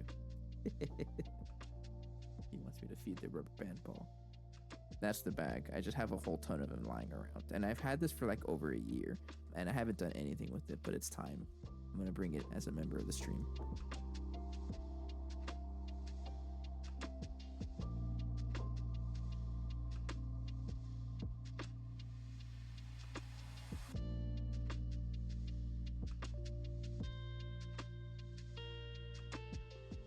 Easy.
Okay. Hello? Yeah, you guys can hear. So, on setting up the new mic, I've been learning some like new challenges of how to like clean up the audio. I haven't messed with this audio yet, and it's just the new mic audio that I've fixed up. So I'm still learning a lot, and I might be able to do that for this so that it sounds even better. But still work in progress, right? There's so much stuff to learn. I'm new at this stuff, but anyways, there's this little tune that I was thinking of because one of the practices that I'm trying to do or get better at is what you call lateral. I still don't know what you call it exactly, but it's like lateral rolls. It's where you do like sweeps, right? So I was kind of messing with it earlier, trying to make something sound cool at the same time practicing this motion. So I guess this is what I came up with.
I don't know, it's just some cool sounding stuff, and I'm just trying to get into the habit of like playing things that that help me practice some like different motions and sound cool at the same time.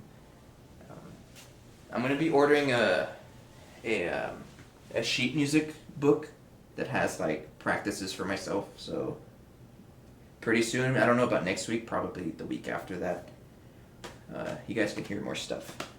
Because I need sheet music, I really do.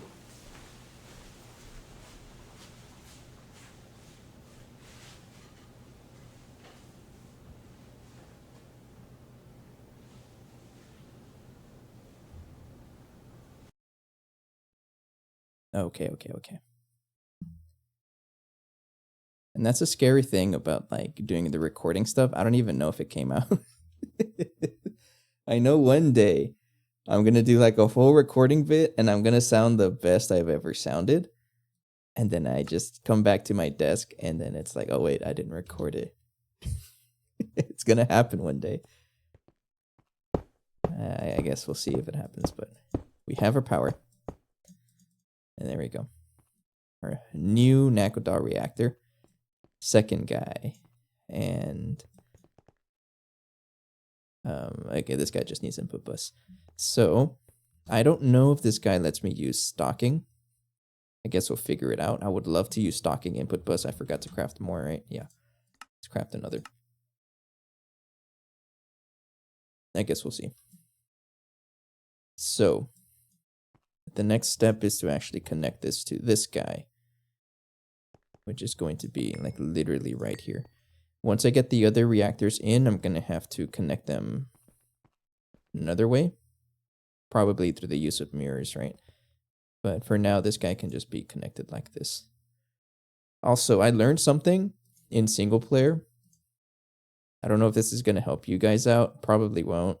But you can actually connect two hatches together. So for example, a source, which is extracting, and then a target hatch, which is injecting into a multi-block. You can connect them like this and they do work. It's pretty interesting. You don't actually need laser vacuums. It's pretty funny. Oh, let me turn on my My AC, I forgot.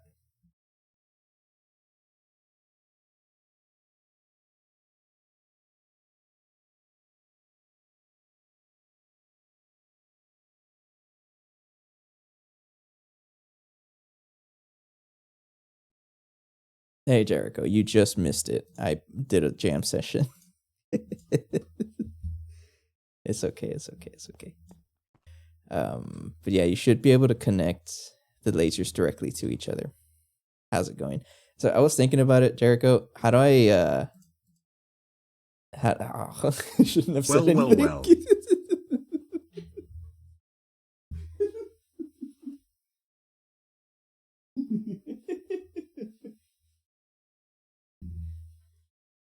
That's what I get, right? All right, VOD watchers, he just claimed the marimba jam session thing. All right, that's what I get. You're lucky that my AC hasn't turned on so that I can actually participate. So we'll do that. All right. You can hear me, right? Hello? Yeah. So, I don't know if you guys heard of that pop right before I walked in the screen. That's my fridge. I don't have a clue how to get that out of the recording. So there's gonna be a pop sometimes. I can't stop that. But so before you came back, I was playing something. I'm just gonna play it fast. Just doing like a little tune just to get practice in. Yeah, something like that. But I'm gonna play something else. So I did mention that I was gonna get more music, and one of the songs in that it's called Fry. I think I've talked about it before, but this was like kind of overplayed in high school, and it became a meme.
But that book I'm gonna get has a lot of songs like that, and it's pretty cool because they sound cute. They sound not just cute; some of them are really cool, and but every song is designed to like teach you something new about techniques. It's a technique book. So this song Fry, the idea of this one is to teach you independence, I think. So it was so that you can play. So 1, 2, 3, 4. That's what you call the mallets. This song teaches you how to separate each one so that they play individually. All right, so I can play this one. So this is using my outer mallets only, for example. And then this one combines the number 2 and 4. Things like that. So it's a really pretty cool song. So it teaches you all of that, and then also like rapid playing the outer mallets and then the inner mallets and transitioning, but things like that. I think the next song in that book is called Green Run, and this one teaches you how to do lateral strokes, I think is what you call them. I don't have the sheet music for it, so I don't exactly remember it, but I'm gonna play what I do remember.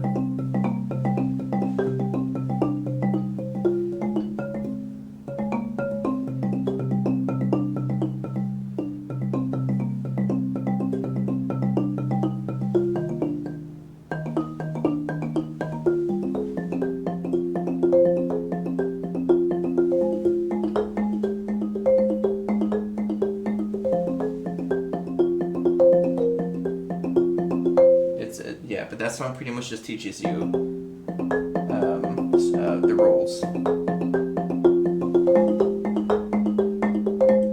The song is mostly just that, but I really like this song, but I don't have the music for it, and I don't remember it since high school, so I need to order that book because it has a lot of cool stuff in it. But I'll probably order it sometime this week.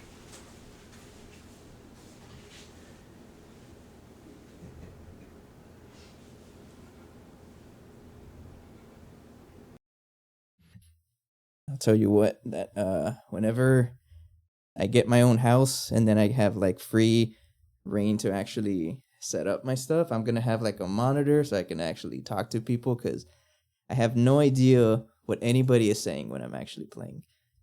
Let me turn on my AC.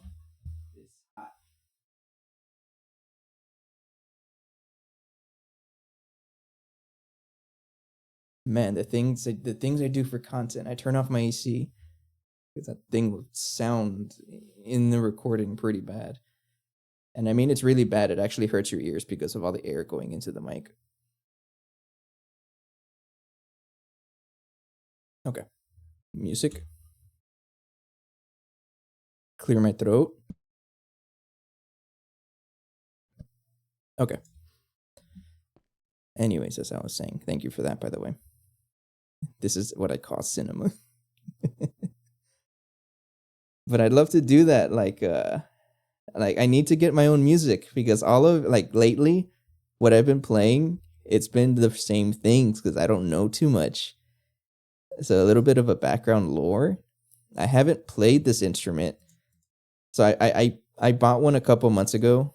It was totally because I got my work bonus and I had extra money. So I was like, you know what, I'm gonna buy one for myself because I can. But before that, it's been like over 10 years since I last played one. So I don't know. Trying to get back into it. So what you miss? Not too much. I'm just setting up some multi-blocks. I did get the other Nakodal reactor going and got the the LSC.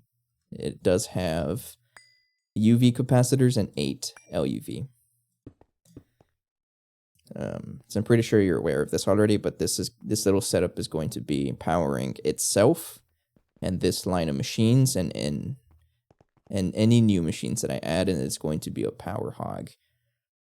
This guy's going to crank up the power, and it's going to keep the rest of the base separate so that we don't, break anything. Because I don't want to. Because chances are it's going to break stuff if I start disassembling, like breaking things like that, right? Okay, but that guy's going. I just need to get the maintenance hatch in.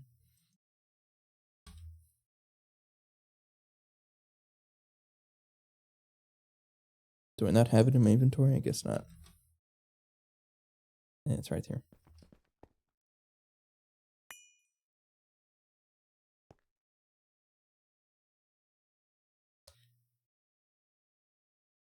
So this is what I'm going to do, because at some point, I'm going to have 4 of them wall shared with each other. So 1, 2, 3, 4. They might as well share the maintenance hatch right there. So I'll just put it right there and then future-proof it. It does work right there, right? Any bottom layer casing, yeah, you fit. So this guy's going to need a stocking input hatch, and then again they can share between each other. So I guess I'll put it right over here.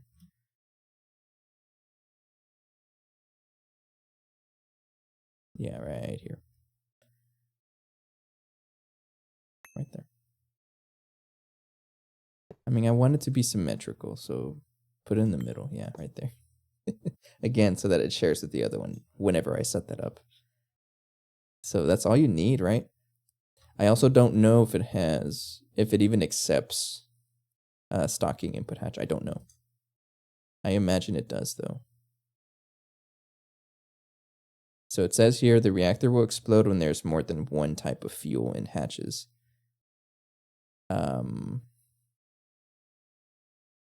Does that mean like I can put the 4 that it needs? So what I'm using right now is cryothium.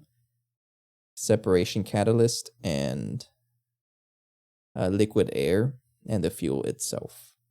I should be able to put all of that here and it doesn't explode, right? Honestly, if it explodes, who cares? Let's just try it out. Okay. Yeah, we'll give it a try. Let's get a wireless connector, 2 of them going.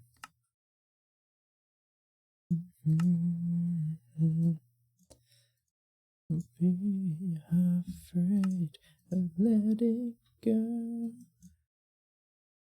And every time I play my instrument, I have to turn off the AC, and I feel like I would break it.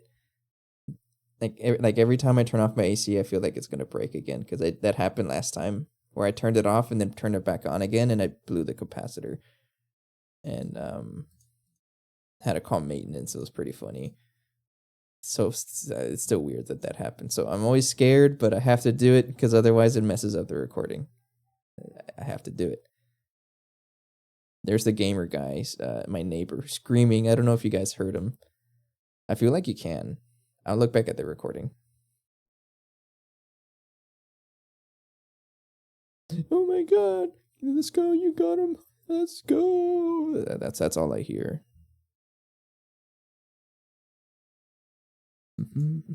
I'm looking in my backpack for something and I forgot. Oh, oops. This guy, wireless setup kit. Go ahead and put this guy right. Can't exactly put it there, but we'll go ahead and put it right here.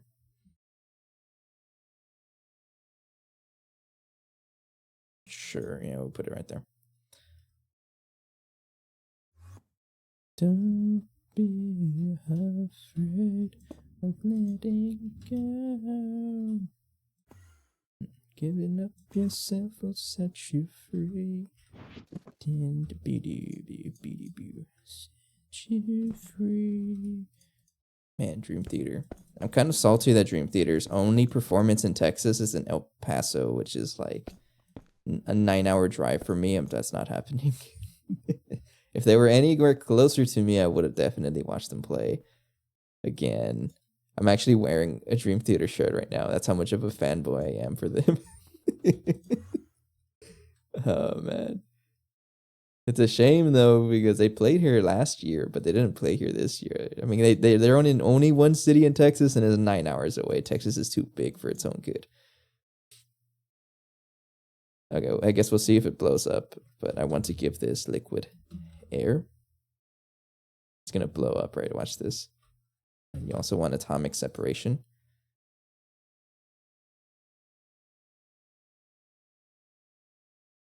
I think it didn't blow up. Okay, don't start it yet. And then you also want cryothium. And then you also want Mark III fuel, but you're not actually crafted yet, so I have to set this guy up to use to actually make it. Oops. So I don't know if I can get away with using a UHV energy hatch. I'm going to try, but chances are I'm going to have to give it more power. I mean, I already have a 4 amp energy hatch. Just use it. Now, I highly doubt that I can support it with that, so I'm not going to. So it's going to have its own power system right there. So we'll do that. Let's get a 4 amp UHV dynamo. Not 64 amps. That's a little too much. Honestly, Jericho, you have no problems. You're going to beat the pack faster than me. I only have 167,000. And you know what? I think you have so much of it because you have like 1 million void miners in the Bartworks dimensions, right? I have like 1. That's probably what it is. Yeah, you're gonna beat the pack faster than I am. If you can, like, I'm not even gonna be mad. That's extremely impressive. Why do I have an extra repeater? Where did you come from? I already have it set up. I don't know why I have an extra. I also reached your level in Nakoda. How much Nakoda do you have? Let's compare. I have 5.7 million. Mr. Nibbles, thanks for the raid. I appreciate it. How you doing? Okay, I at least win somewhere.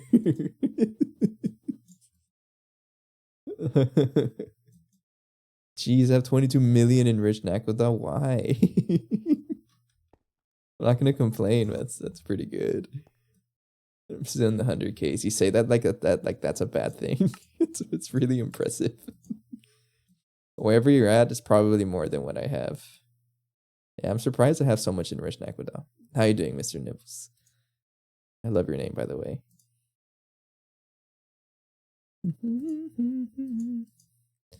What was I doing? Oh yeah, waiting for Dynamo Hatch, which actually should be finished by now. Yes, you are. Okay. So I'm going to pause this for a little bit. And then plug this in right here.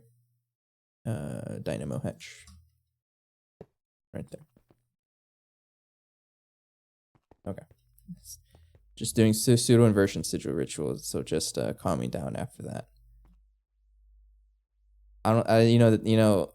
That's just another example.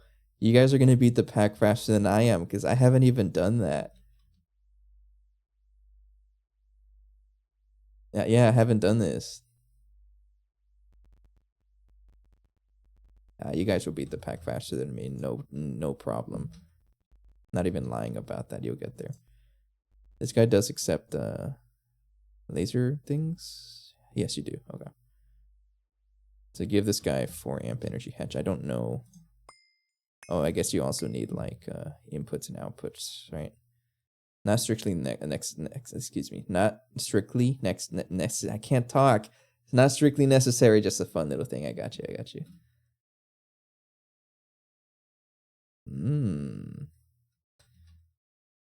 Do you fit anywhere?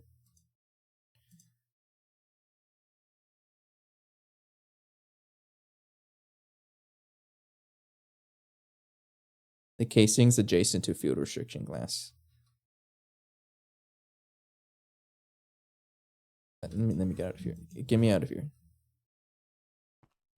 Oh, adjacent to field restriction glass, so you can't put it down there. Okay. And then in that case, I'll just put it. Oh, we'll put it back here.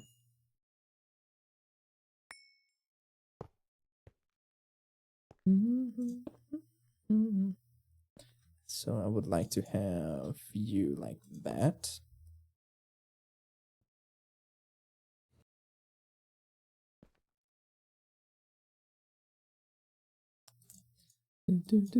That's the this is the one you have to do in the end, right? And it's the one that spawns like a ton of mobs and you have to fight. I remember it gives me memories of Ethos Project Ozone 3 Kappa Mode series. I love that series. I always come back to it, honestly. I've already watched it like 4 times. I aspire to be like that, being able to make a series where people can watch back after a while. But that's like the only time I've seen that inversion sigil is in that playthrough. And I remember him doing it in the end.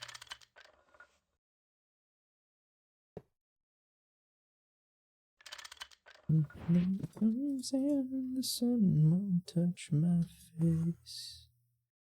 Tell the ones who care enough that I finally left this place. 4 amp dynamo hatch. Yeah, you can go all the way up. Don't connect here because that's going to explode, I think. Transformers are always a little weird. Yeah, input 64 amp. Wire cutter is not allowed there. That's an explosion just waiting to happen. Yeah, don't connect anything wonky right there. And then move this over here and then... yeah, right there. Super scuffed wiring, but there you go. If it ain't broke, don't fix it. I painted red so I know that it's UHV power. Alright, there we go. Okay, so this guy's powered now, and then I need to connect this to stuff. So you need fluids and items. So let's get my stocking stuff going. I forgot to craft them. I keep forgetting to craft things ahead of time. That's my bad. But those I will put right here.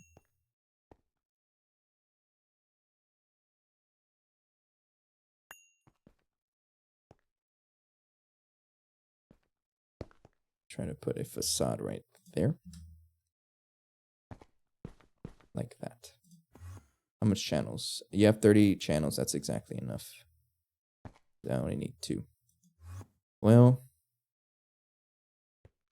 I guess the other one is going to be right here, and I'm going to have to take it from somewhere else, but that's for the output.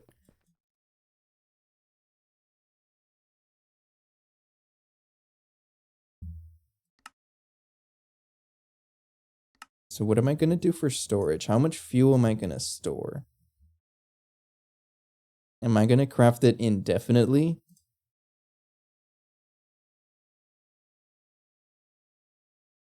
I probably should, right? We'll try it. I'm going to craft 4096. We're going to craft it indefinitely, and hopefully I have enough, like, background stuff. I think that's the goal I want to do. I want to craft this fuel, like, nonstop, which means I have to craft everything here nonstop as well. And this is all passive is what I'm trying to do. So we'll leave this running for a while, and then if I see us struggling, then we'll come back to it. I mean, it is going to stop, but it'll only stop whenever it reaches the max capacity of this storage cell, which is like 8 billion or something funny like that.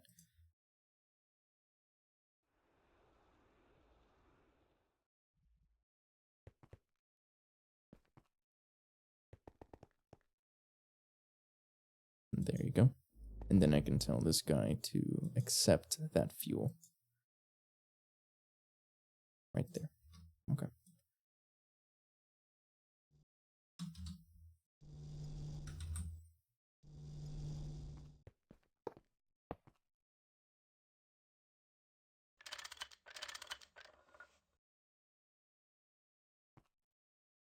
Okay. What do you mean incomplete structure? What are you talking about?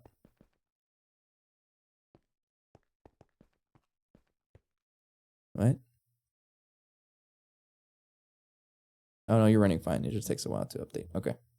So stocking input bus, we want that. We want this and that.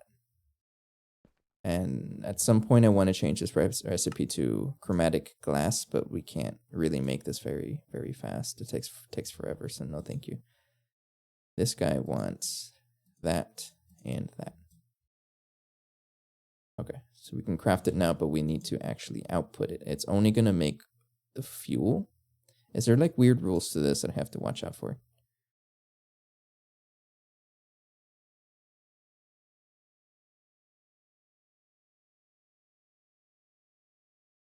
Use higher tier coils to unlock more fuel types and reduce the processing times. I don't think it matters. I don't think there's anything weird to this, like cool it down or whatever. So we need an output hatch. And I will put this guy right there.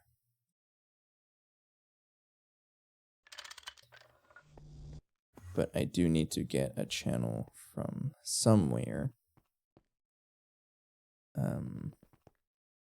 I'm gonna have to hijack from another system. I'll hijack from you. Oh, how many channels do you have? Yeah, I'll take from you.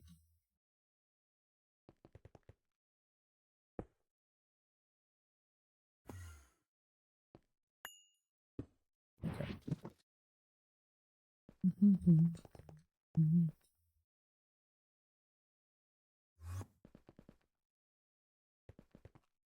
Right there.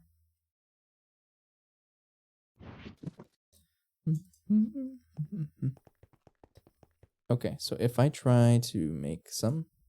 Oh, yeah. It's not gonna blow up, right? Okay, don't scare me. I thought something blew up. instantly as soon as I started crafting this stuff. But it scared me. It's just the implosion compressor being implosion compressor.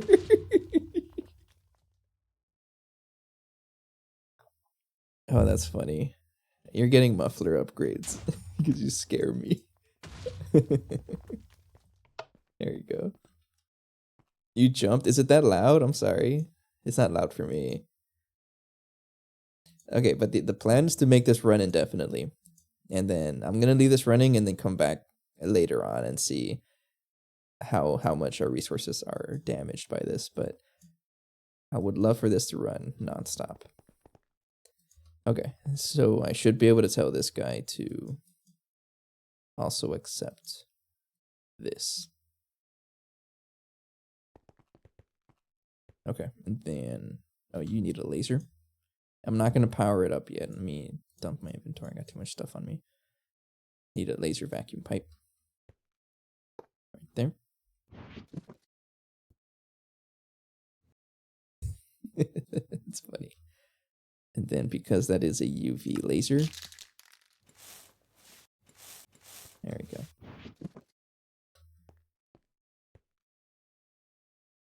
All right. This thing is going to be on indefinitely, and then I need to have a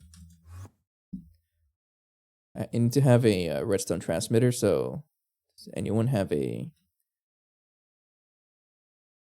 number they want to use for this? I'll let you decide.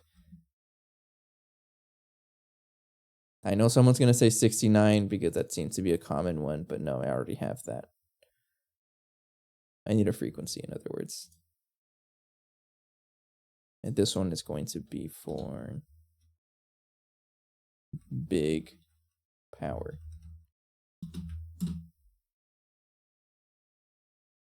Man of culture. No, call this big power. What are you doing? Big power. Yeah.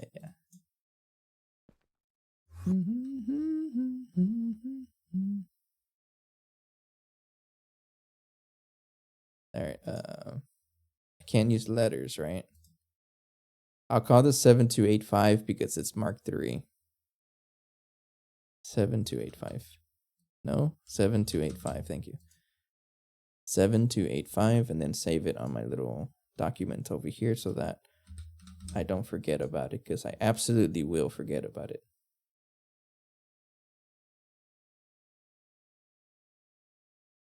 Oh, you want to know what's funny? Flocculated water is already doing 7285. Really? Are you really? Let's go check it out. I don't even know where it is. It's over here. Yeah, it's doing a 7285 already. That's funny. See, that's why I have a document that tells me what my frequencies are. I think one of the updates is going to have a redstone scrubber or something like that that lets you see your frequencies. It's going to help. That's going to be so good. Do I have 1, 2, 3, 4? I do. It's helium-3. That's for the tier 5 water. It's funny. 3333? No, I don't. 3333. There you go. Okay. And then I got this little circuit that tells it, like, that would tell this guy to jumpstart whenever this doesn't have that much power. I mean, this only can store 648 billion, which I'm assuming it's going to fill up very fast. One way to find out. Let's get a transmitter. Receiver, sorry. And I have learned I can actually reduce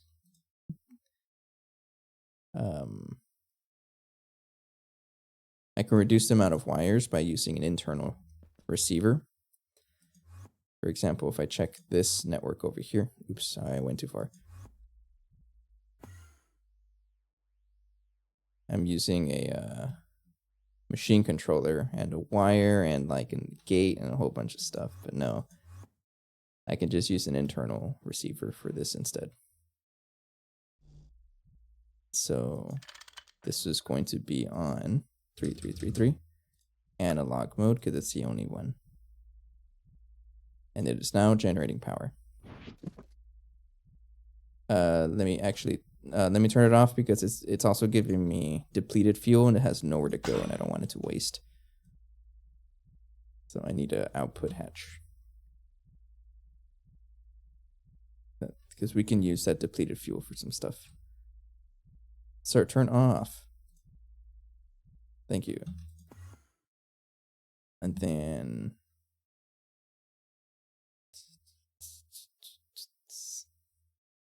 I guess I'll put it right here.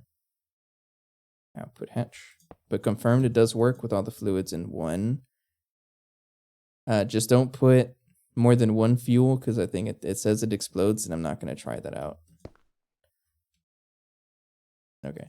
And then I wonder what you give me. So it's going to make this depleted fuel and I can get Oganesson, more Naquathal, and Bedrockium. That's a weird one. Okay, cool. Okay, this thing was on for like 2 seconds and we already have 200 billion. Oh, that's actually really strong. All right, turn it back on here. Oh, I want to see how much power this is generating. Let's see, get my scanner out.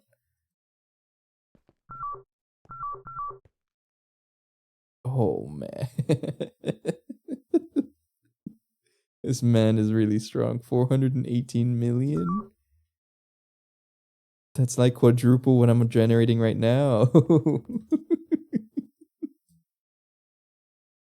Okay, this is pretty good. I'm glad I did this. Oh, yeah. You know what I can do with 400 million EU? I can power a single blast furnace.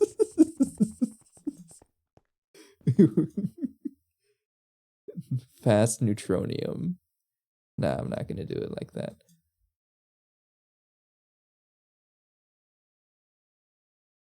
Okay, so now that it has like it has enough power to basically make this signal active, which tells my system to stop generating power. It sounded cool and depressing at the same time. No, it's bittersweet because it's always funny because like the blast furnace is one of your bottlenecks, but it's funny to think about that you can cram so much power into it, but when do you stop?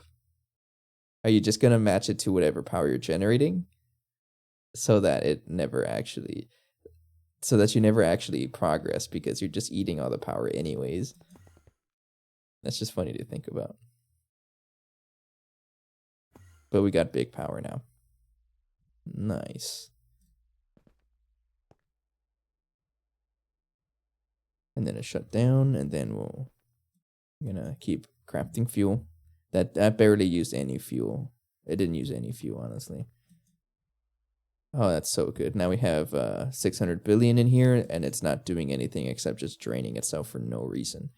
But we have a new power system that doesn't do anything but just generate power, and that's it.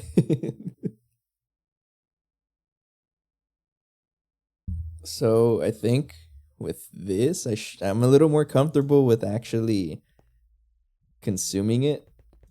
I think what I can do next is maybe connect it to all of this stuff, but I won't do that. But I think from now on, I will not. That's it. I'm not going to. This is as far as this setup was going to go. We have proven that it works. We have enough power to support using Mark II fuel. I haven't touched that process either. I don't even know if I can still craft it, honestly. We can still craft it. As long as I can craft it, then we can support all of this from this line. Every single part of the base. Everything can be supported by that one Naquathal reactor. But everything after is going to be relying on this power now.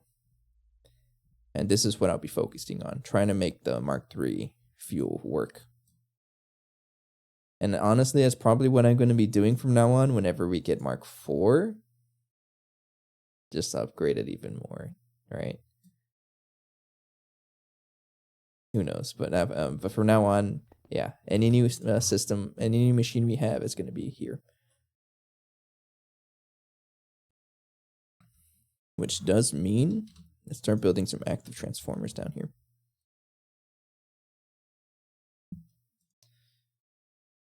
I need the high power casings, right? I need more. Let's make 30. Thanks.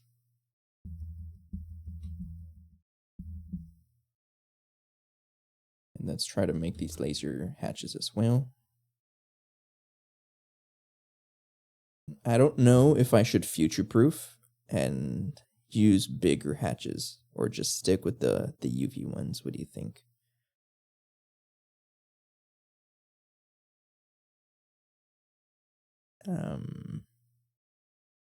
I might as well future-proof it. How bad are the laser hatches for UHV?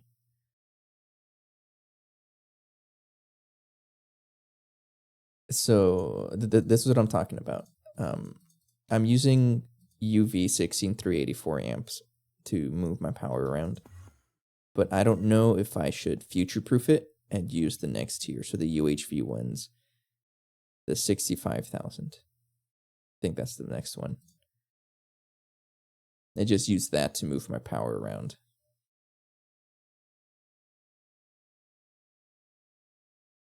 I mean, I could, but I don't think so. No. I'm not going to because, well, at least not yet. Because making UHV sensors, it's not very reliable. I'm kind of waiting for 2.8 to come in so that this recipe gets fixed. Because it's not supposed to be Nuclear Star, and I heard that they're going to fix it. Because you do not need infinity to make UHV sensors in the S line. It doesn't make sense, and I think they said that they're going to fix it. So I'm going to hold off on this, so we'll just stick with the UV ones. I don't know if there's a better one I can make, though. No, that's the best one I can make. So we'll just stick with this, okay.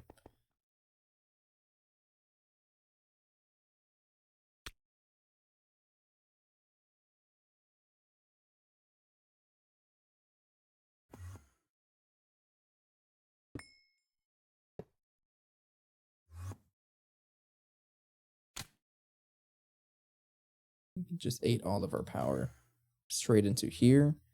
So now this is the laser source hatch, and then we send it to the active transformer. Straight down. Right there.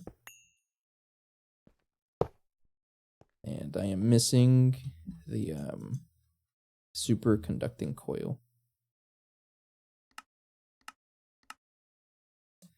I mean, if you can afford it. At this point, I'm like so confident that I can afford anything now because I have, well, technically I have 500 million EU a tick, including the Mark II reactor. And then this guy alone is like producing four times as much as what that one guy can do. And if you think about it, if that one guy at about 100 million can support all of this, just imagine what this guy can support. One blast furnace with a inappropriately large laser hatch. That's all it can support. I can totally give that one blast furnace this laser hatch, and it eats all my power. It's funny. I'm not going to do that, though. That's irresponsible. But I do have the space to craft more of them, which honestly, if I might even do that. Not now, though. I want to watch our fuel intake and see if we're struggling with anything. Yeah, well, I'll come back to that. Okay, so the superconducting coil is crafted. I should be able to set this guy up now. There we go. And you are going to have a laser source hatch. No. You want to be target.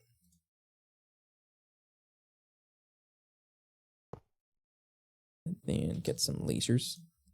Oh, they're on my inventory. There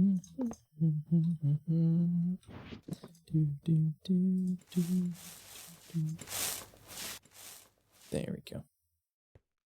So now you're getting tons of power.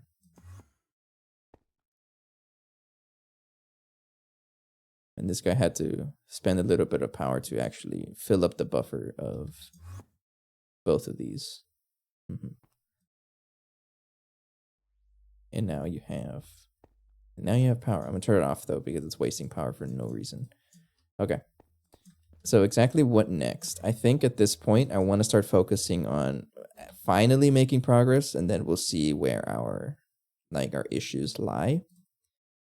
And the main thing is trying to get to the tier 9 planets. So I do want to continue with making the mothership. It was like a big honestly, this whole time, last 2 months or so, has been a giant rabbit hole.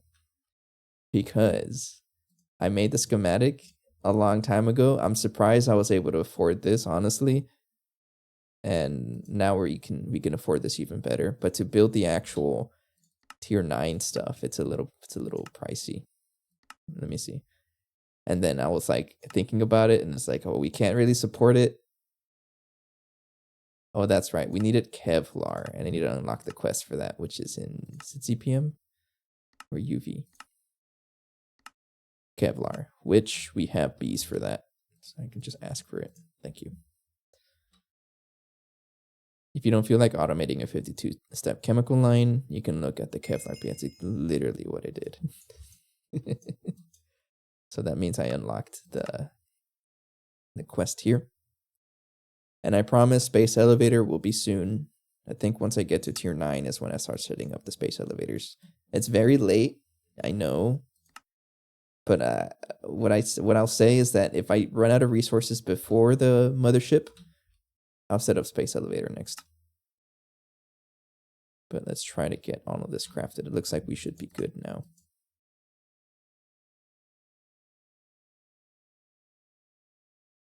Yeah, let's try it. So we're going to do one quest at a time so I don't get confused. So I need one of those nose cones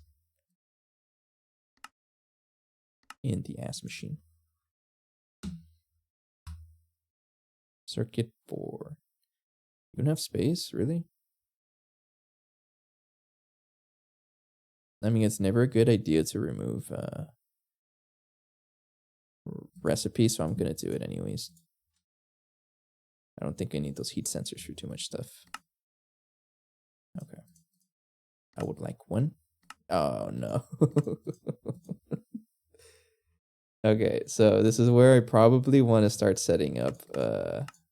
Actually, no, everything can fit in the electric implosion compressor. I took everything out because I had built the electric implosion compressor at this point. All right, so everything, that one, this one, this can all go in the electric implosion compressor.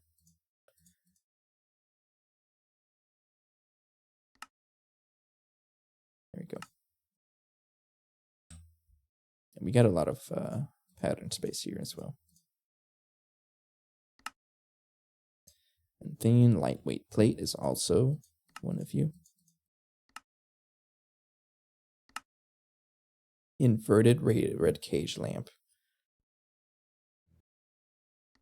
I'm so excited.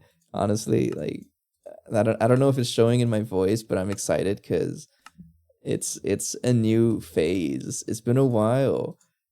For the longest time, we've been trying to get the Mark III fuel going, and now that we have it going, I can finally make progress again.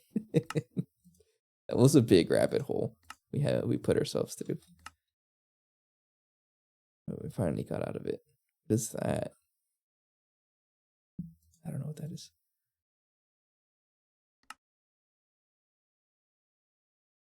So there's going to be a lot of recipes I have to add because I took everything out of the implosion compressor because we at that point we replaced it with the electric one, and I just didn't feel like putting recipes back at that point.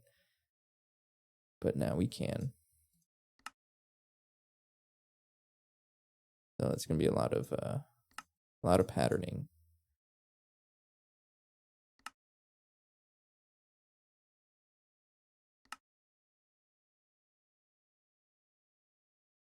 And I would not like what am I trying to say? Chances are I'm going to be putting duplicate recipes because they all look the same, all these plates. It's bound to happen. Lightweight alloy ingot. No. I knew. Okay, this is why the rabbit hole happened. I remember. Oh no. Okay. Let me tell you a little story. I spent a while trying to get, looking into Radox polymer, right? And I was like, okay, that isn't too bad. And then I found out, oh wait, I kind of need xenoxine. This itself is annoying. I do have the petri dishes, right? But for me to like actually build it or to craft it into xenoxine, which is used to get Radox polymer, it's a very expensive recipe power wise. And I'm going to be having 4 of these basically running nonstop. So I decided, I can't support that. That's like 1/4 of my total power production. So I'm going to upgrade power. And I spent a while doing that. So this is the day I've been dreading, setting up more bacterial vats. Oh, I have to do it though. It's got to happen. It's got to happen. That's okay. That's okay. So we're trying to make xenoxine, and I'm going to want to set this up. Basically, like the others, have like a good amount. I don't know. Wish I would not have to do that ever again. I know, but we have to. We got to commit to it.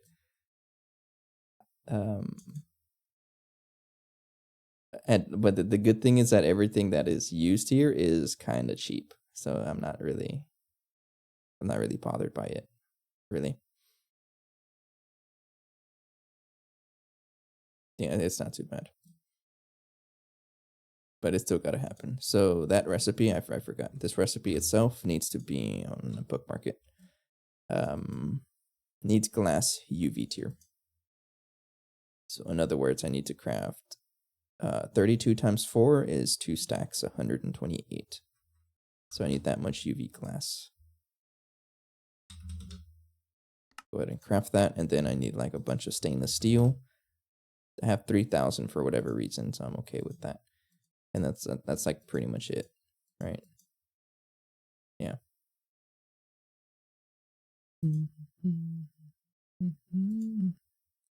It's got to happen. Someone's got to do it. Tier 6 is what we want. There we go. And I just need to wait for this to finish crafting. All right, that shouldn't be too bad. So that's a major reason why I needed more power, is to support that xenoxine stuff and have it running nonstop. Because if I put it with my main base or my original power, it was not going to do this. It was not going to fare well. That's a ton of power. 28 million, because I do intend to have 4 of these guys running all the time. So it's also going to need 140 sieverts. I don't know what's a good way to do that. It might be better to just go the other way.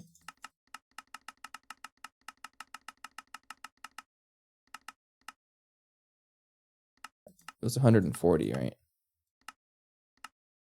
The core cell. Is that what you were using? Enriched Naquadol. Am I already making this? Has to be enriched Naquadol. I'm making this already, I think. Yeah, I'm making this already. Okay, so I already have that. I can't tell you where I'm making it, but I'm making it. It is one of the ingots here that I'm crafting, right? If I check over here. Yeah, okay. Yeah, we have it covered. It's fine. And then enriched Naquadol, that's the one we have 22 million of, right? Okay, so we can power the radio hatch just fine. Alright, we have enough of that, and I mean, I don't feel like it's I'm just gonna put it right next to it. Let's just do it. This is a 5x5 machine, right? So right there. Yeah. Then right there.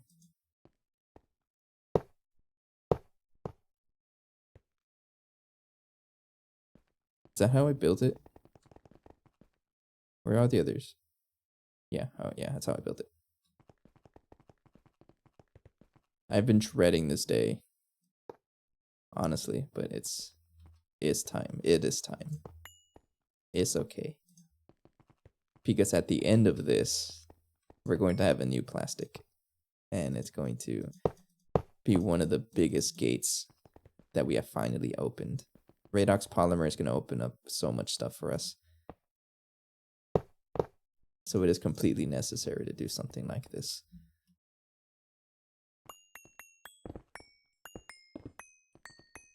And it's kind of fitting, right, if you think about it. Like, I'm putting the machine, like the process that I decided I needed more power, I'm putting it right next to the new power setup. It's only fitting that I do that.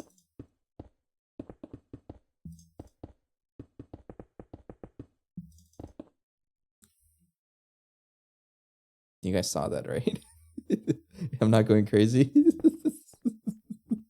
There's a hallucination guy right there.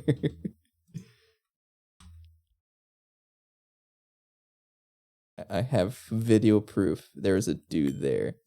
You can't gaslight me into saying, no, there wasn't a dude there. Okay, let's go ahead and trying to think about it. How do I move power to these machines? Well, first of all, let me clear this with my wood axe.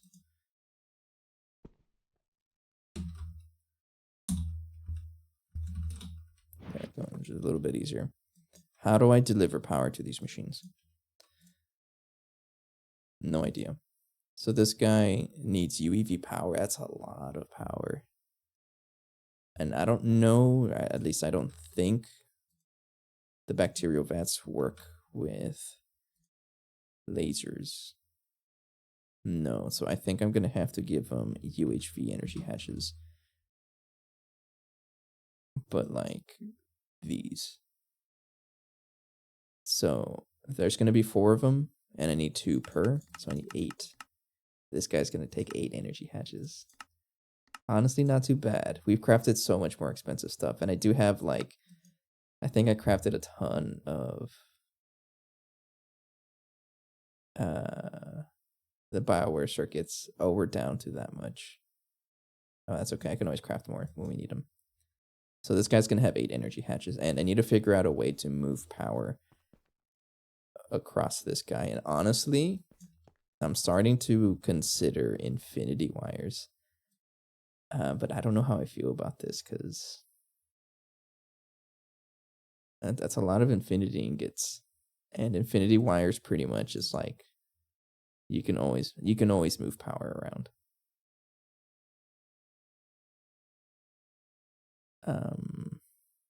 So I don't know if it's worth it to do that or just stick to something else. And this is just a flex also, right?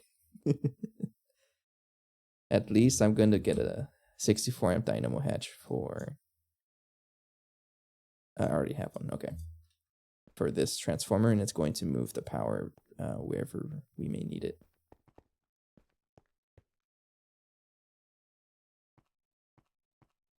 Mm-hmm.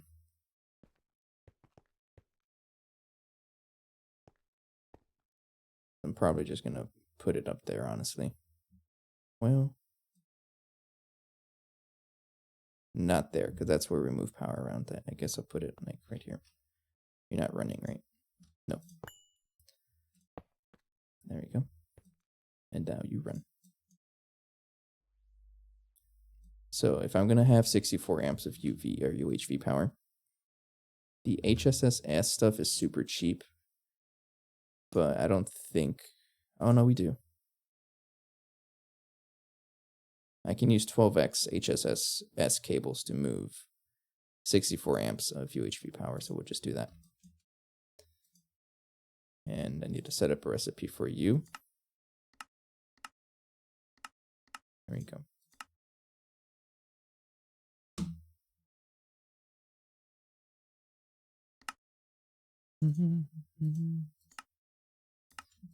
Then I also need to craft this guy, which is a wire mill.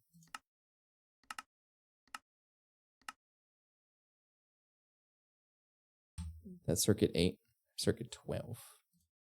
There we go. Thank you. Wait a little bit to craft this while I drink water. Oh, that's not going to take any time at all.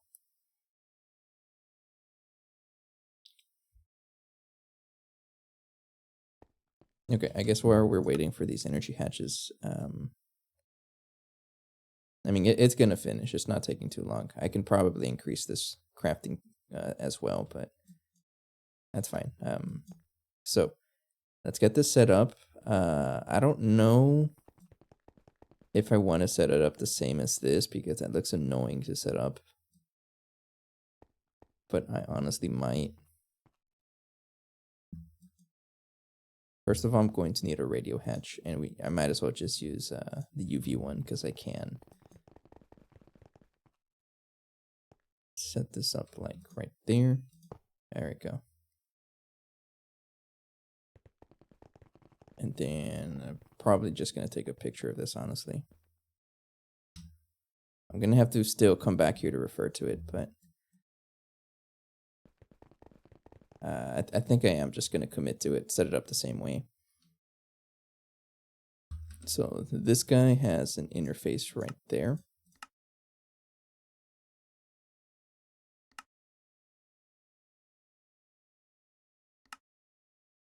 Some translocators.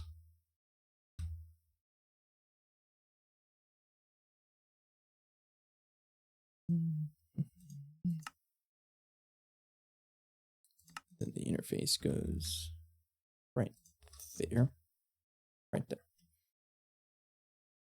There we go, and there we go. Then give this a redstone upgrade. Like that. And then we have a super tank. I got so much of you guys.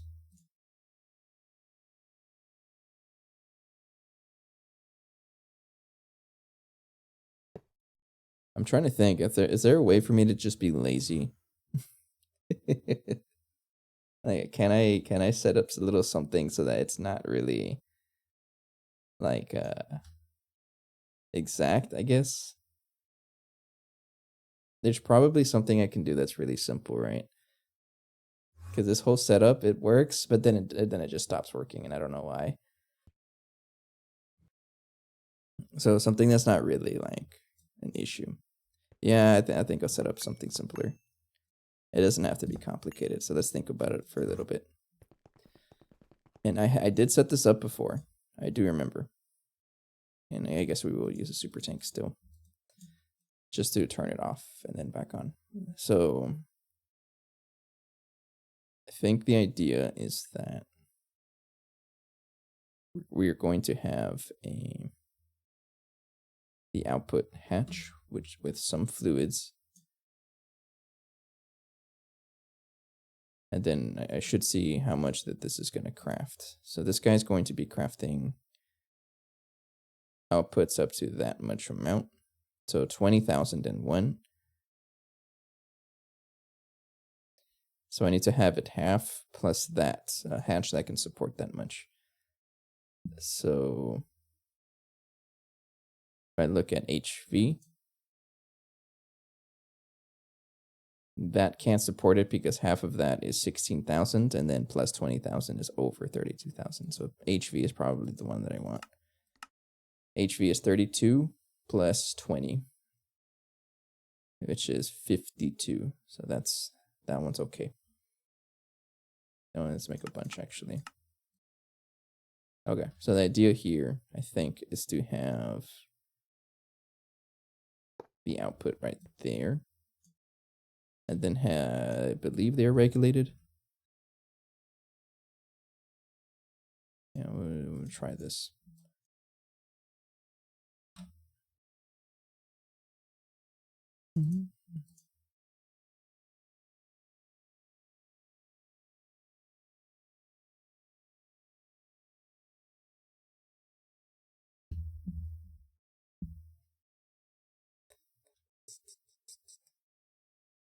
Yeah, I think it was using like the fluid detector covers with the fluid regulator.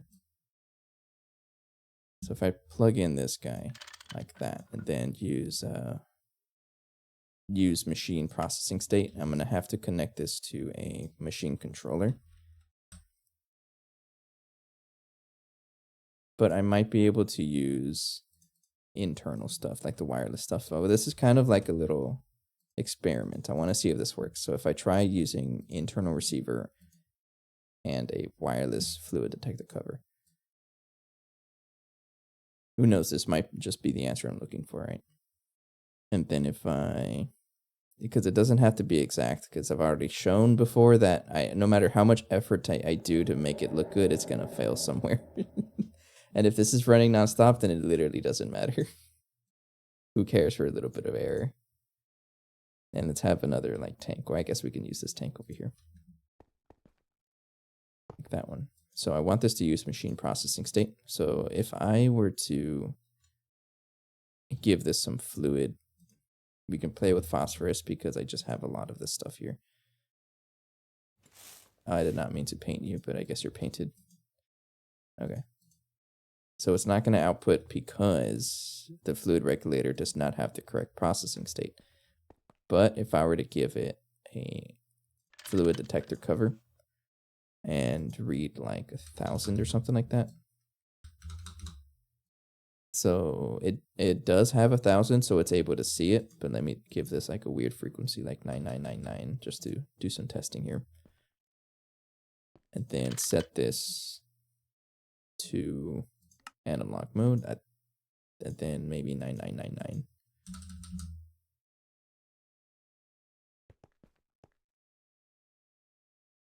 Okay, so what if I give it a machine controller next? I'm trying to condense this as much as possible.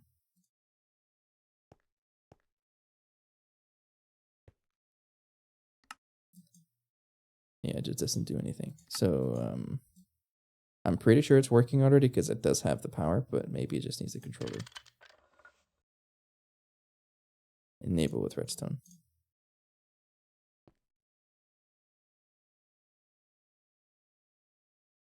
I don't think it's working. Private? No, sir, it ain't working. Alright, we're probably gonna have to get silly with it and set up like a whole machine thing, which we can do, but it's gonna be messy no matter what we do, I think. I would like to have something that lets me actually move things.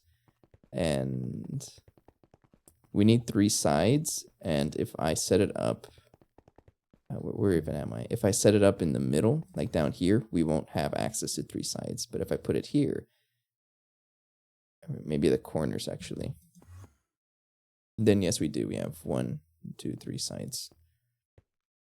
So that's probably what I'm going to end up doing. So we're going to have a normal fluid cover or fluid detector. So I would put one here and then there and tell this to detect like halfway, which is 32,000. Right. So if I give this a red alloy wire, it is now on because it detects that there's more than 64,000 in there. And then I can just actually just connect it directly like this. So now that that has a signal, this tells this to start. I may have to use machine processing state. Oh, I didn't set it up. It might work actually. 1. Yeah. Okay, so if I unplug this, then it'll stop. Okay. I forgot a few. Let's try the redstone receiver. This still might work.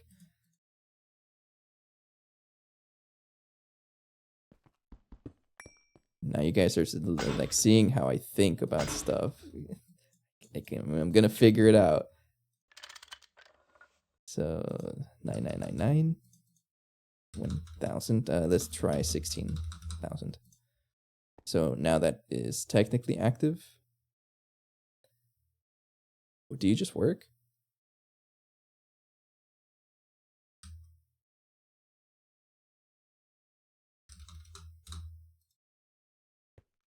What?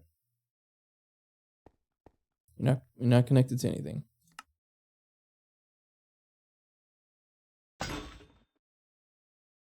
So you're not supposed to work.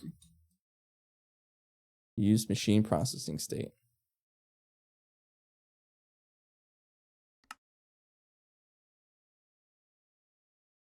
Maybe I have to give it power somehow. Oh, I think I see. It's because if it let's give this a redstone receiver.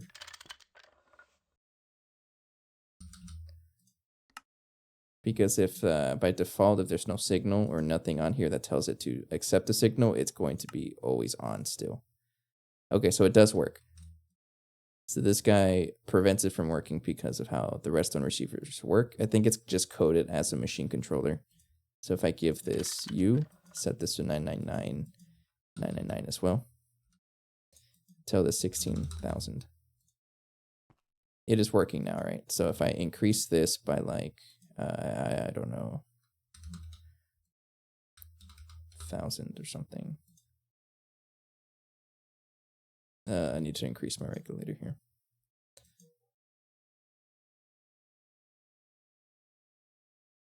$32,000. Let's increase the regulator so I can see this a little faster.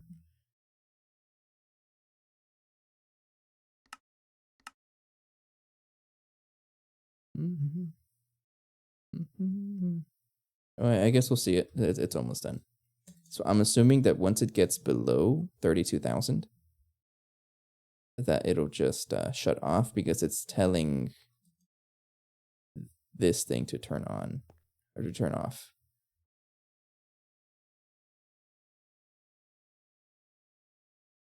Oh, it works. Yeah, okay. So we want to use the machine processing state and then the fluid detector here on normal. Now that's kind of weird. Like, why is it like that?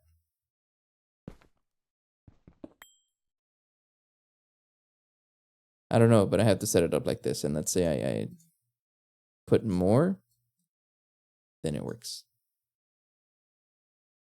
All right, sure. I feel like the logic is backwards somehow, but that'll work. I don't care about the phosphoric acid. Honestly, you got too much of it already. Yeah, I got too much of it. All right, let's try it out. Energy hatches did complete in that time, so it wasn't a total waste. Where are they? Right there. And I also got the HSS cables, the thick ones, the ones that can support 64 amps of UHV. So because I can put them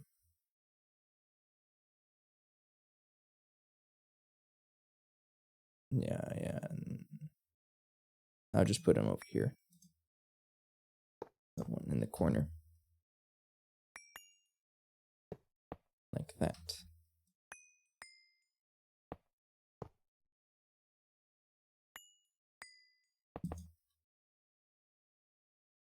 Okay. And then I guess we'll just connect them now to power.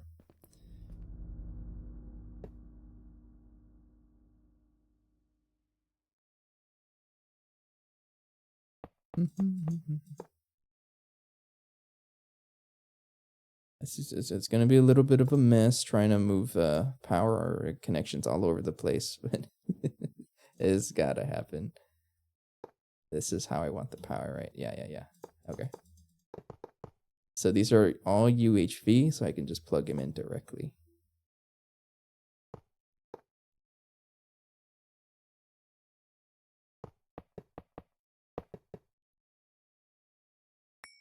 These are some thick cables.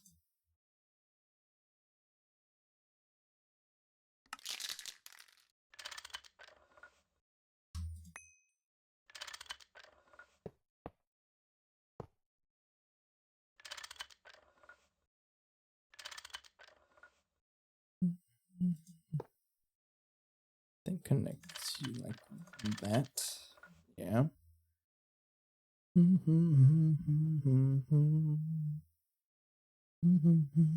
Scotland forever. Where does that come from? That sounds like a sport thing. I don't watch sports too much.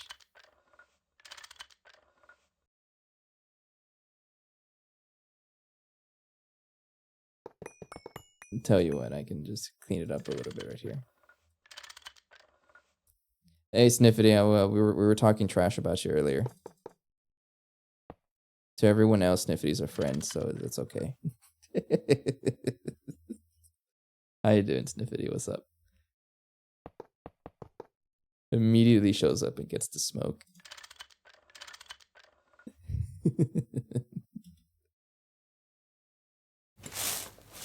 Were your ears ringing? That's probably why you showed up.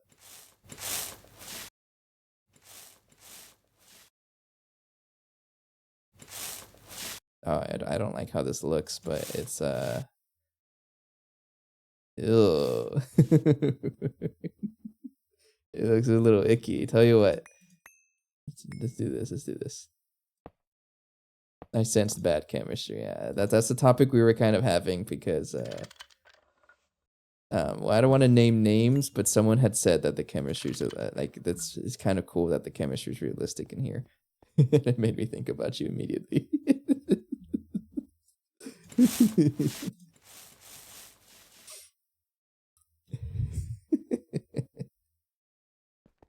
Okay, we've got some thick cables. Now those guys are powered up. All right, and then I should be able to set this up. Yeah, this is going to be a lot easier just doing it like this, honestly. Let's wait to identify who failed the high school chemistry. The heck? How'd you get that? I don't remember I don't remember high school chemistry. I just know that my chemistry teacher caught wind. Like this was my sophomore year of high school, right? He caught wind that I was like thinking about studying engineering, and he just sits down in front of me. He's like, "Hey, what do you think about chemical engineering?" He started giving me like a whole spiel about how important it is in circuit design and all this stuff because of all the gold and whatever. It's like, man, I'm like 15, dude. I'm just trying to play Minecraft at home. I respect where he's coming from. I really respect it. But I was trying to play games.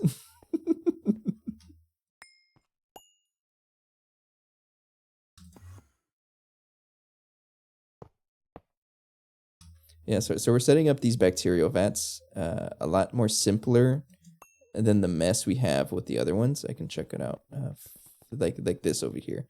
Like I'm not gonna do that. That's too much effort. I'm gonna set them up using a little more simple way. It's faster setup, less reliable. But who cares? Because we're gonna be producing this nonstop, and I don't care about a little bit of loss. But it looks like I can keep it. I can keep the loss to like a minimum if I set it up a certain way. So I would like 4 EV fluid regulators. Oh, I already have one. Just to clarify some stuff. I didn't say names, Jericho. You called yourself out. I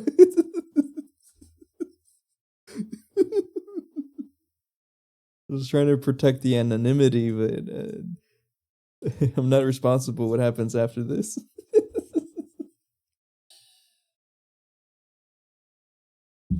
Is that what you were studying earlier?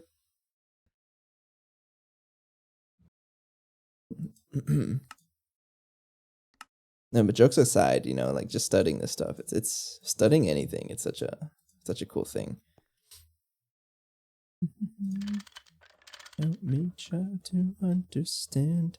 I just wanna be someone who can. Alright, this guy, turn them all machine processing state, and I want them to be outputting every second, and then let's do 1,000 liters every second.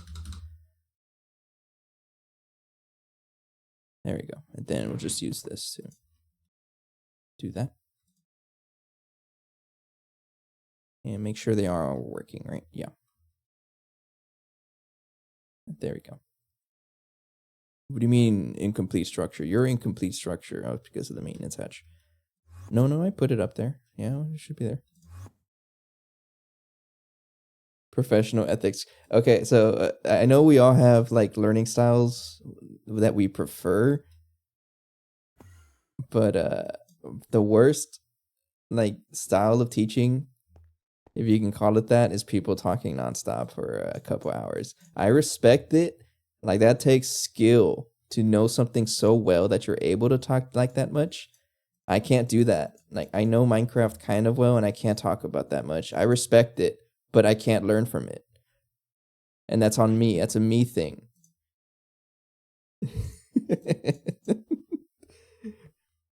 Dude, I love your teaching. I mean, I love your enthusiasm, but it doesn't mesh well.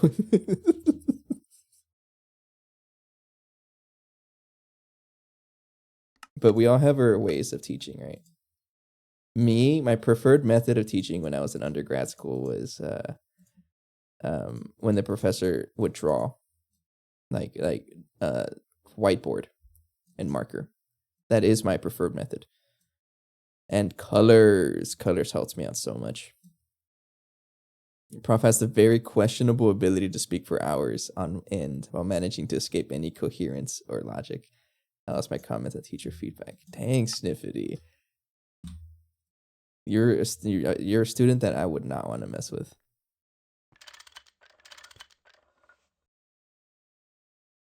We're gonna set the frequency to. Do I have 10,001? I'm gonna. I do not. Okay, so this is going to be Xenoxine. Xenoxine 1 is going to be 100. And then Xenoxine 2 is 101, and so on. I guess it makes more sense to say 101 Xenoxine 1, right? Xenoxine 2 is 102, Xenoxine 3 is 103, and Xenoxine 4 is 104. I don't have any of that in my list of frequencies. No, I don't. Okay, we'll try that.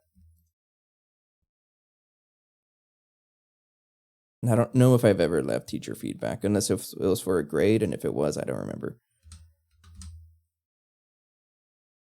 And then each one is going to be 32,000. By the way, Sniffany, I got a new mic, so I might sound a little different. I didn't suddenly get older out of nowhere. I just got a new mic.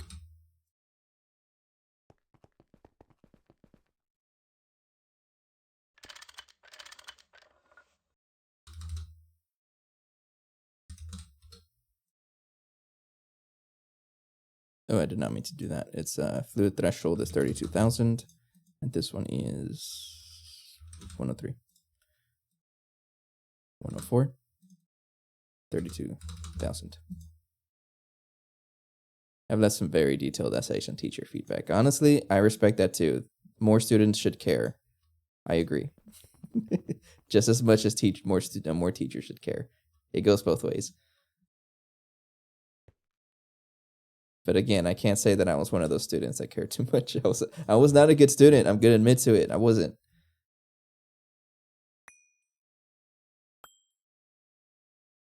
So this guy's frequency 102. So this guy, I want this to be on gate mode 102.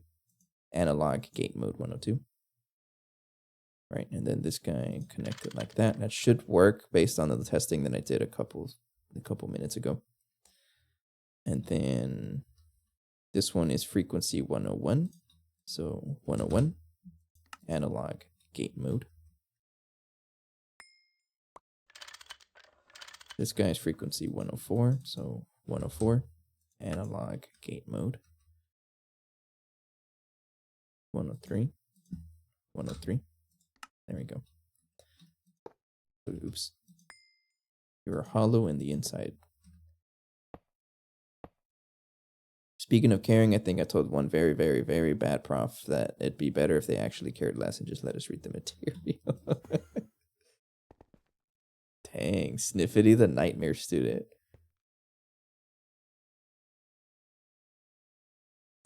Let's get some stocking input hatches. 2 of you, and then I'm going to need 2 input buses.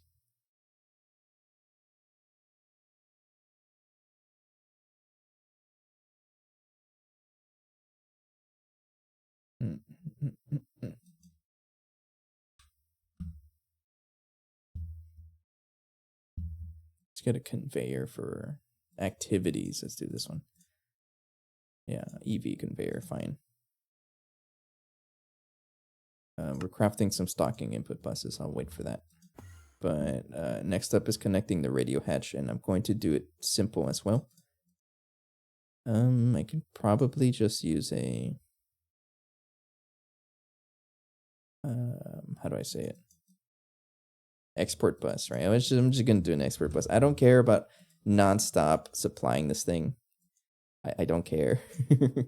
If I find issues at some point, then that's a total me issue. But we'll come back to that if we need to. So these guys are gonna share the inputs together.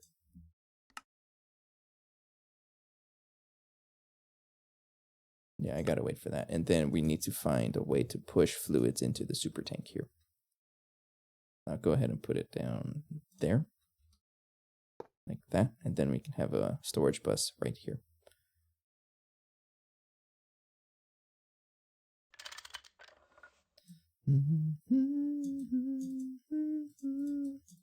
If I was you.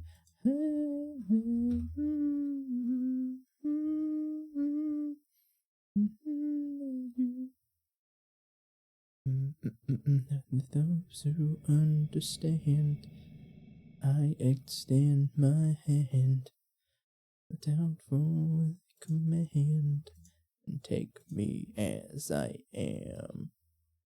There I stand.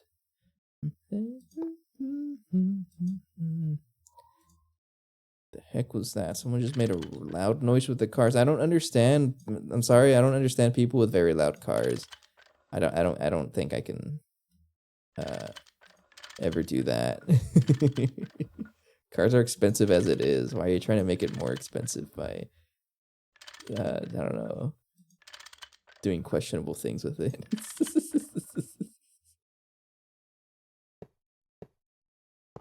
I don't know. It's just like when you live in a small town, it's just you just notice it way more. Are you guilty? All right. I mean, that's okay. Like I respect it, but I just don't. I won't do that. Everyone has their hobbies.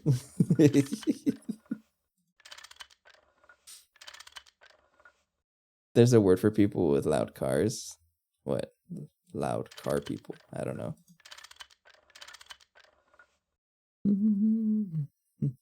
I'm only saying this because, again, with the new mic stuff, I don't know if it comes out. It might. And I'm curious. I'm going to look back at this footage and like sweep through it and see if any of the audio comes out anywhere. I'd be really curious. Rhymes with plan. All right, I see where you're going. Pip. Okay. I need a stocking stuff.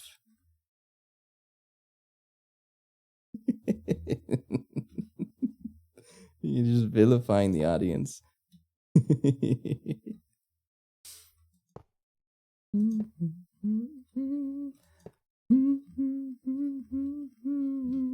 I mean, I wouldn't go as far as to calling anybody like that. It's just that maybe our interests don't align, and I mean that's okay.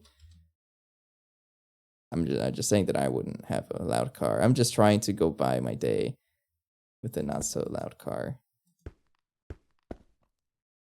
Oh no. We're about to have some spaghetti wiring over here. Yep. Yep.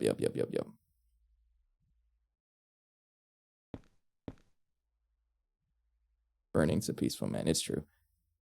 The funnier part is my car is loud, but only has like 86 horsepower. Oh, are you one of those dudes that has like the car gets super loud, but it doesn't move? I have to laugh about that because it's just really funny to me. It's so funny. Like I can picture it now. It's like boom, and it doesn't move. I can't help but laugh at that. I love that. This is such nasty wiring over here, but I gotta do it. It's gotta happen. That's what I get for not planning my build. No, don't lag out. Oh, I'm lagging out, right? No, I'm not lagging out. That's a wire cutter, bozo. It's supposed to be a wrench.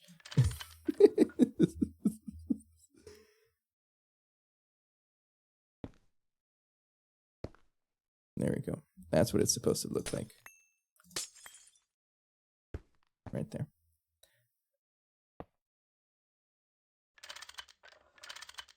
Nasty, nasty wiring. Who did this? It was totally me. There's people who go out of their way to make it louder.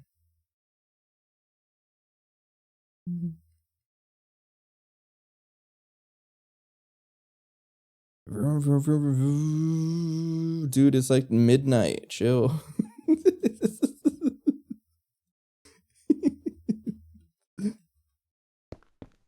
Oh, it's midnight. Dang. Okay, I gotta finish this up. This is probably the last thing I'm gonna do is setting this up. I just need to make sure that this is working, and then I'll come back to it later. Because again, what I'm trying to do is get into the mothership, and I would like to craft most stuff, but for me to make the lightweight alloy, for example, I'm lagging. Give me a second. No, don't crash. I jinxed it. Am I live? No, I'm still live. Is my game gonna crash for like the first time in like forever? Yes, okay. I think my game's gonna crash. That's weird. It's the first time in like forever that it crashed for something. That's not a normal thing. Oh no, I don't want to hit it.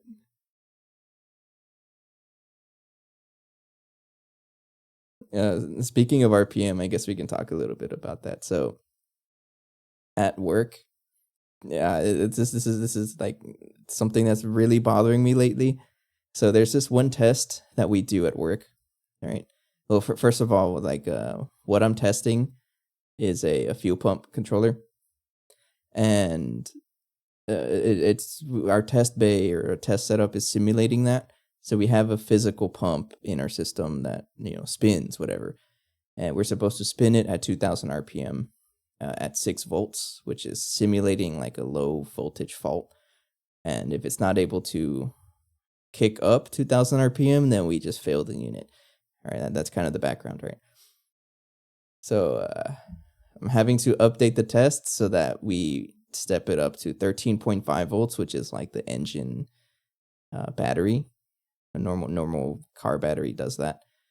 And for some reason, even though I'm requesting the unit to send 2,000 RPM or to do 2,000 RPM for the pump, the man goes up to 3,800 RPM for whatever reason, and it frustrates me. It's like, why? Because I'm telling you to give me 2,000, but it doesn't. But then I step it up to 4,000 RPM and it works fine. And so it's like, what the heck? Why are you not listening to me when it's 2,000? But you listen to me 4,000 and up. I don't know. It's just funny stuff. But yeah, high RPM is definitely bad for engines because it's more wear and tear in the motor. And I can hear it stressing out our pump. Poor guy is stressed out whenever I run it higher than 4,000. You can hear it. It's like struggling. The man needs some lubricant or something. Jeez. Depends on the engine. I'm talking about cars. Absolutely.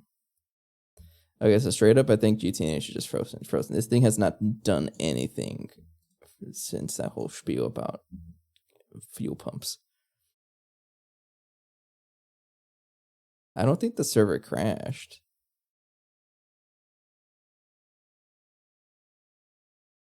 No, the server didn't crash. That was my client. I'll try to go back into there. GTH loads up quick, but I do want to finish up the Xenox scene, so we'll do that. Did you know I failed my driving test 6 times? How the heck? Well, they might be more strict in Peru. So maybe that's what it is. I don't know. Over here, I got like a 70, I think.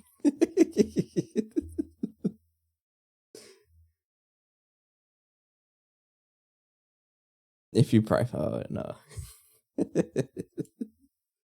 I mean, that goes like for anything, I guess, but I don't know. Okay, I'm gonna leave you guys with the loading screen for a couple minutes. I'm gonna take a quick break. I'll be right back. Give me 1 second.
Okay, hello. I'm back. I'm back. Guys, I think I killed the AC again. It has not cooled down since I played the marimba. I told you it was gonna happen. Every time I turn off the AC, and then I turn it back on after like a couple minutes, like I think the thing breaks, and I don't know why. No, but the last time I called the guy, he's like, "Oh no, there's nothing wrong with your system." That totally was. It was a leak the first time, and then the second time I called the guy, the capacitor was blown. Now I'm pretty sure it's a thermostat, but it did just turn on as soon as I talked. So maybe it just needed some encouragement. Okay, so what was I trying to talk about? So it's probably gonna crash again. So let's do it. So trying to get this nose cone right. I don't even know what train of thought I was trying to do. But for me to craft this thing, I need this lightweight alloy ingot, which needs redox polymer, and down the line you need xenoxine. I don't know where I was going with that, but I'm just going to continue. So, big spaghetti here. So this guy needs the Nequatria.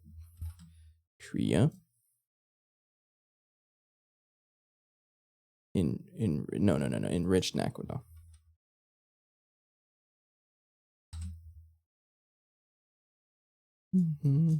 I guess I can search it over here. I mean, I'm running it on a server, so it's also okay. The server didn't crash. It was my client, which is like okay. And I also have backup, so like it doesn't matter. Is this a guy with radio hatch 140 sieverts? Because I need that for xenoxine. I'm trying to get xenoxine right.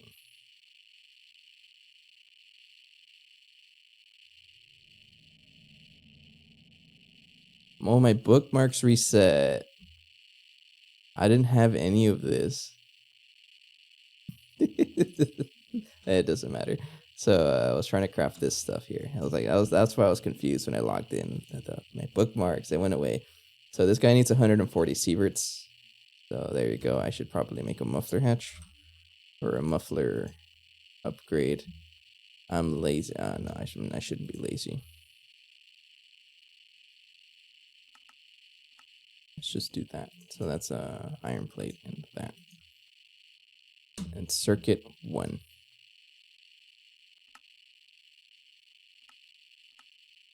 I wonder why wood pulp is used for a muffler upgrade. That's just weird.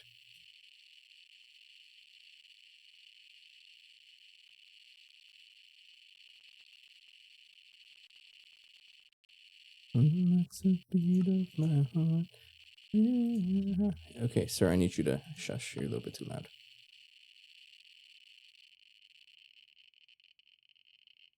No? I guess it works. That's fine. Okay, so what this guy's going to need is oil. We have tons of oil, and we have the fuel bee working overtime for us. And then you also need the xenoxine things.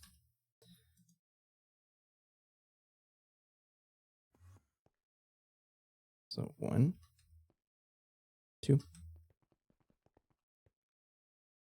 3, and 4. Okay.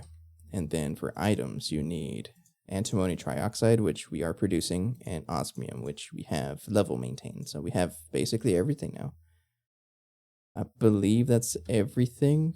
I'm going to let it run for a little bit and keep an eye on it. But that is our xenoxine. Never mind. Oh, I didn't put the items here, right? Yeah, no. There we go.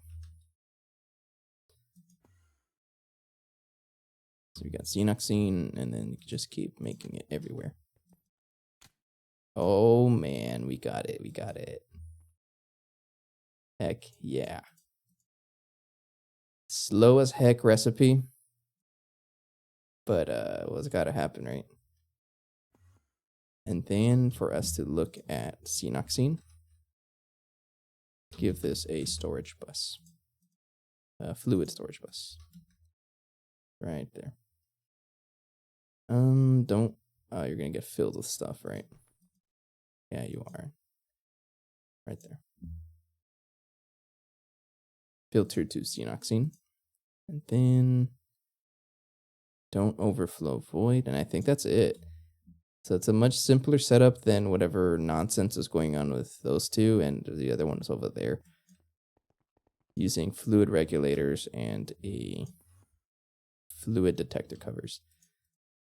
And I think that's it for now. I'm not going to wait 3 minutes to verify that this works, but I'm going to trust that it works, and I'll check on it tomorrow. And we'll see how much it produces over time, but I feel like we got it going. It's a pretty big step, though, because once we get the xenoxine, we can continue on. We can even make optical diodes or optical components. I don't know if I'm going to commit to that because they're kind of expensive. But it does let me make cheaper circuits. I'll come back to that. At this point, we probably need the Mega Blast or Mega Alloy Blast Smelter because all of this stuff takes a while to craft in there, right? Yeah. So I'm gonna want the maps soon because the entire time we have only had one. That's it. He's trying his best, but it might be time to retire soon and get upgraded to a Mega and start putting all the Mega stuff back here as well. Yeah, okay. We'll wait for this and I'll come back tomorrow. But with this, we should be ready to make Radox. It's a lot of processing, and I think I might just make this passive. I don't think so, actually, because... Well, I'm not too sure, actually. Because we need the xenoxine as well. And if I don't have enough of this, I won't be able to make the conductor, so I'll think about it. But it's probably a good time to end the episode. We made some really good progress. We got this guy going, which is like such a big upgrade. 430 million. Take care, Snippety. Thanks. I'm also going to go to bed soon, so have a good night. But yeah, we got this going. Makes us so much fuel, so much power. And the rest of the base, or all the new machines, will get powered by this new setup over here. It also looks a lot, well, I wouldn't say cleaner, but the power stuff itself does look cleaner. Oh, it's so good. And doing it this way means that none of this is going to interfere with what we have already. So I don't have to worry about any issues over there. And it's been proven that all of this works just fine. So this guy can support almost 4 times as much, probably more than 4 times as much machines. Oh, it's so good.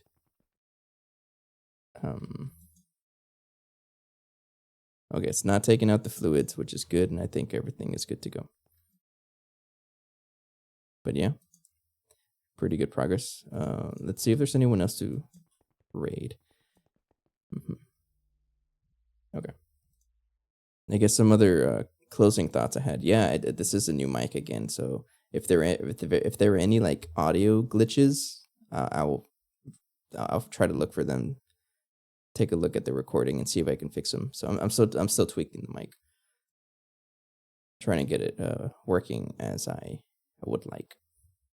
So just bear with the glitches for now while I figure this out. I will be streaming tomorrow. I don't think I have anything planned.